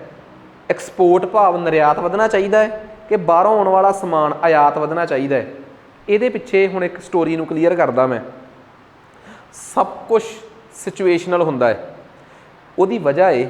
ਹੁਣ ਇੱਕ ਸਵਾਲ ਹੋਰ ਦੱਸਦਾ ਮੈਂ, ਤੁਹਾਡੇ ਦੇਸ਼ ਦੀ ਕਰੰਸੀ ਡੈਪਰੀਸ਼ੀਏਟ ਹੋਣੀ ਚਾਹੀਦੀ ਹੈ, ਤੁਹਾਡੇ ਦੇਸ਼ ਦੀ ਕਰੰਸੀ ਦੀ ਵੈਲਿਊ ਘਟਣੀ ਚਾਹੀਦੀ ਆ ਕਿ ਐਪਰੀਸ਼ੀਏਟ ਹੋਣੀ ਚਾਹੀਦੀ ਹੈ, ਵਧਣੀ ਚਾਹੀਦੀ ਹੈ? ਇਹ ਵੀ 2 ਸਵਾਲ ਹੋ ਗਏ। ਹੁਣ ਤੁਸੀਂ ਕਹੋਗੇ ਕਿ ਸਰ ਇੰਪੋਰਟ ਦਾ ਵਧਣਾ ਜ਼ਰੂਰੀ ਆ ਕਿ ਐਕਸਪੋਰਟ ਦਾ ਵਧਣਾ? ਇਹਦੇ 'ਚ ਮੈਂ ਇੱਕ ਜਵਾਬ ਦਿੰਦਾ। ਮੰਨ ਲਓ ਤੁਹਾਡੇ ਦੇਸ਼ 'ਚ ਕਿਸੇ ਚੀਜ਼ ਦੀ ਬਹੁਤ ਜ਼ਿਆਦਾ ਕਮੀ ਪੈਦਾ ਹੋ ਗਈ, ਤਾਂ ਓਬਵੀਅਸ ਜੀ ਗੱਲ ਆ ਤੁਹਾਡੇ ਦੇਸ਼ 'ਚ ਉਹ ਚੀਜ਼ ਪੈਦਾ ਨਹੀਂ ਹੋ ਰਹੀ। ਤੁਸੀਂ ਹਰ ਹੀਲੇ 2 ਕੰਮ ਕਰੋਗੇ, ਆਪਣੇ ਦੇਸ਼ 'ਚ ਉਸ ਚੀਜ਼ ਦੀ ਪ੍ਰੋਡਕਸ਼ਨ ਵਧਾ ਦੋਗੇ, ਪਰ ਇੱਕੋ ਦਮ ਤਾਂ ਪ੍ਰੋਡਕਸ਼ਨ ਹੋਣੋਂ ਰਹੀ। ਤੁਹਾਨੂੰ ਬਹੁਤ ਐਮਰਜੈਂਸੀ ਦੇ ਵਿੱਚ ਇੰਪੋਰਟ ਦੀ ਲੋੜ ਆ, ਬਹੁਤ ਐਮਰਜੈਂਸੀ ਦੇ ਵਿੱਚ ਇੰਪੋਰਟ ਦੀ ਲੋੜ ਆ। ਇਟ ਮੀਨਸ ਜ਼ਿਆਦਾ ਸਮੇਂ ਲਈ ਨਹੀਂ, ਕੁਛ ਸਮੇਂ ਲਈ ਅਸੀਂ ਚਾਹਾਂਗੇ ਕਿ ਸਾਡਾ ਇੰਪੋਰਟ ਵਧੇ। ਉਨੇ ਦੇਸ਼ 'ਚ ਸਾਡੀ ਸਥਿਤੀ ਠੀਕ ਹੋ ਜੇ, ਅਸੀਂ ਆਪਣੇ ਦੇਸ਼ 'ਚ ਪ੍ਰੋਡਕਸ਼ਨ ਕਰ ਲਾਂਗੇ। ਅਸੀਂ ਲੰਮੇ ਸਮੇਂ ਲਈ ਇੰਪੋਰਟ 'ਤੇ ਨਿਰਭਰ ਨਹੀਂ ਹੋਣਾ ਚਾਹੁੰਦੇ, ਪਰ ਸ਼ਾਰਟ ਟਰਮ ਸੋਲਿਊਸ਼ਨ ਵਾਸਤੇ ਕਈ ਵਾਰੀ ਸਾਨੂੰ ਇੰਪੋਰਟ ਨੂੰ ਪ੍ਰਮੋਟ ਕਰਨਾ ਪੈਂਦਾ ਹੈ, ਤਾਂ ਕਿ ਸ਼ਾਰਟ ਟਰਮ ਡੈਫੀਸ਼ੀਐਂਸੀ ਥੋੜ੍ਹੇ ਸਮੇਂ ਲਈ ਪੈਦਾ ਹੋਈ ਕਮੀ ਪੂਰੀ ਕੀਤੀ ਜਾ ਸਕੇ। ਜਦੋਂ ਸਾਡੇ ਦੇਸ਼ 'ਚ ਟਮਾਟਰ 150 ਰੁਪਏ ਨੂੰ ਪਹੁੰਚ ਗਿਆ ਸੀ, ਅਸੀਂ ਕੀ ਕਹਿੰਦੇ ਕਿ ਅਸੀਂ ਆਪਣੇ ਦੇਸ਼ 'ਚੋਂ ਟਮਾਟਰ ਨੂੰ ਐਕਸਪੋਰਟ ਕਰਨਾ ਪ੍ਰਮੋਟ ਕਰੀਏ? ਨਹੀਂ, ਸ਼ਾਰਟ ਟਰਮ ਵਾਸਤੇ ਅਸੀਂ ਚਾਹੁੰਦੇ ਸੀ ਕਿ ਸਾਡੇ ਦੇਸ਼ ਦਾ ਟਮਾਟਰ ਐਕਸਪੋਰਟ ਨਾ ਹੋਵੇ ਤੇ ਬਾਹਰੋਂ ਸਾਨੂੰ ਕਿਤੋਂ ਮਿਲ ਜੇ। ਸ਼ਾਰਟ ਟਰਮ ਸੋਲਿਊਸ਼ਨ ਹੋ ਗਿਆ, ਠੀਕ ਆ। ਲੰਮੇ ਸਮੇਂ 'ਚ ਇੱਕ ਦੇਸ਼ ਦੀ ਚੰਗੀ ਸਿਹਤ ਵਾਸਤੇ ਕੀ ਜ਼ਰੂਰੀ ਆ? ਇੱਕ ਹੈਲਦੀ ਐਕਸਪੋਰਟ। ਜਵਾਬ ਮਿਲ ਗਿਆ। ਹੁਣ ਗੱਲ ਕਰਦੇ ਹਾਂ, ਪੈਸਾ ਐਪਰੀਸ਼ੀਏਟ ਹੋਣਾ ਚੰਗੀ ਗੱਲ ਆ ਕਿ ਡੈਪਰੀਸ਼ੀਏਟ ਹੋਣਾ ਚੰਗੀ ਗੱਲ ਆ? ਚਾਈਨਾ ਇੰਨਾ ਚਿਰ ਆਪਣੇ ਪੈਸੇ ਨੂੰ ਡੈਪਰੀਸ਼ੀਏਟ ਕਰਦਾ ਰਿਹਾ। ਉਹਦੀ ਵਜ੍ਹਾ ਚਾਈਨਾ ਕਿਉਂ ਕਹਿੰਦਾ ਸੀ ਕਿ ਸਾਡਾ ਪੈਸਾ ਡੈਪਰੀਸ਼ੀਏਟ ਰਵੇ? ਜਿੰਨਾ ਤੁਹਾਡਾ ਪੈਸਾ ਡੈਪਰੀਸ਼ੀਏਟ ਰਹੂਗਾ, ਮੰਨ ਲਓ ਇੰਡੀਆ ਚਾਹਵੇ ਕਿ ਸਾਡਾ ਰੁਪਈਆ $1 ਦੀ ਬਜਾਏ 80 ਰੁਪਏ ਤੋਂ ਘਟ ਕੇ $1 ਦੁਨੀਆ ਨੂੰ 100 ਰੁਪਏ ਦਾ ਮਿਲੇ, $1 ਦੇ 100 ਰੁਪਏ ਮਿਲਣ। ਭਾਰਤ 'ਚ ਕੋਈ ਚੀਜ਼ 400 ਰੁਪਏ ਦੀ ਆ, ਪਹਿਲੇ ਕੇਸ ਦੇ ਵਿੱਚ ਕਿੰਨੇ ਡਾਲਰ ਖਰਚਾ ਆਊਗਾ ਜੇ ਬਾਹਰੋਂ ਕਿਸੇ ਨੇ ਮੰਗਾਉਣੀ ਆ? $5, ਤੇ ਦੂਜੇ ਕੇਸ 'ਚ $4। ਵਿਦੇਸ਼ੀ ਬੰਦੇ ਤੁਹਾਡੇ ਦੇਸ਼ 'ਚੋਂ ਇਸ ਸਮਾਨ ਨੂੰ ਕਦੋਂ ਖਰੀਦ ਕੇ ਜਾਣਗੇ? ਕੇਸ 1 ਕਿ ਕੇਸ 2 'ਚ? ਕੇਸ 2 'ਚ। ਇਸ ਕਰਕੇ ਦੂਜੇ ਵਾਲੇ ਕੇਸ ਦੇ ਵਿੱਚ ਜਿਹੜਾ ਦੇਸ਼ ਡਿਪੈਂਡ ਹੀ ਐਕਸਪੋਰਟ 'ਤੇ ਕਰਦਾ ਹੈ, ਜਿਹੜੇ ਦੇਸ਼ ਦੇ ਅੰਦਰ ਚਿਣਕੀ ਇਹ ਲੱਗੀ ਆ ਕਿ ਸਾਡਾ ਐਕਸਪੋਰਟ ਵਧੇ, ਉਹ ਹਮੇਸ਼ਾ ਆਪਣੇ ਰੁਪਈਏ ਨੂੰ ਕੀ ਕਰਕੇ ਦਿਖਾਉਂਦੇ ਆ? ਡੈਪਰੀਸ਼ੀਏਟ। ਕੀ ਕਰਕੇ ਦਿਖਾਉਂਦੇ ਆ? ਡੈਪਰੀਸ਼ੀਏਟ। ਚਾਈਨਾ ਕਿਵੇਂ ਕਰਦਾ ਸੀਗਾ? ਬਾਜ਼ਾਰ ਦੇ ਵਿੱਚ ਚਾਈਨਾ ਦਾ ਰੇਟ, ਚਾਈਨਾ ਦੀ ਕਰੰਸੀ ਜਿਹੜੀ ਆ ਉਹ ਬੜੀ ਕਮਜ਼ੋਰ ਕਰੰਸੀ ਆ। ਇਹ ਸ਼ੋਅ ਕਿਵੇਂ ਹੁੰਦੀ ਸੀ ਗੱਲ? ਝੂਠ ਮੂਠ ਦੀ ਗੱਲ ਕਰਦੇ ਸੀ ਉਹ। ਅਸਲ ਦੇ ਵਿੱਚ ਉਹ ਕੀ ਕਰਦੇ ਸੀਗੇ, ਜਿਵੇਂ ਸਪੋਜ਼ ਕਰੋ ਚਾਈਨਾ ਦਾ $1 ਬਰਾਬਰ ਹੈ 40 ਚਾਈਨੀਜ਼ ਰੂਬਲ, ਜੋ ਵੀ ਯੂਆਨਸ ਨੇ ਉਹਦੇ ਬਰਾਬਰ ਆ, ਠੀਕ ਆ। ਤਾਂ ਖੈਰ ਇੱਕ ਚਾਈਨੀਜ਼ ਕਰੰਸੀ 40 ਚਾਈਨੀਜ਼ ਕਰੰਸੀ ਦੇ ਬਰਾਬਰ $1 ਆ। ਉਹ ਕੀ ਕਰਦੇ ਹੁੰਦੇ ਸੀ, ਬਾਜ਼ਾਰ 'ਚੋਂ ਉਹਨਾਂ ਦੀ ਸਰਕਾਰ ਆਪਣੇ ਯੂਆਨ ਕਢਾ ਲੈਂਦੀ ਸੀਗੀ। ਉਹਦੇ ਨਾਲ ਕੀ ਹੋ ਜਾਂਦਾ ਸੀਗਾ, ਚਾਈਨੀਜ਼ ਸਰਕਾਰ ਕੀ ਕਰਦੀ ਸੀ, ਚਾਈਨਾ ਦੇ ਬਾਜ਼ਾਰ 'ਚੋਂ ਡਾਲਰ ਸੱਕ ਕਰ ਲੈਂਦੀ ਸੀ। ਮਤਲਬ ਬਾਜ਼ਾਰ ਦੇ ਵਿੱਚੋਂ ਡਾਲਰ ਖਿੱਚ ਕੇ ਸਾਈਡ 'ਤੇ ਰੱਖ ਲੈਂਦੀ ਸੀਗੀ, ਖਰੀਦ ਲੈਂਦੀ ਸੀ ਡਾਲਰ ਬਾਜ਼ਾਰ 'ਚੋਂ ਕੱਢ ਕੇ।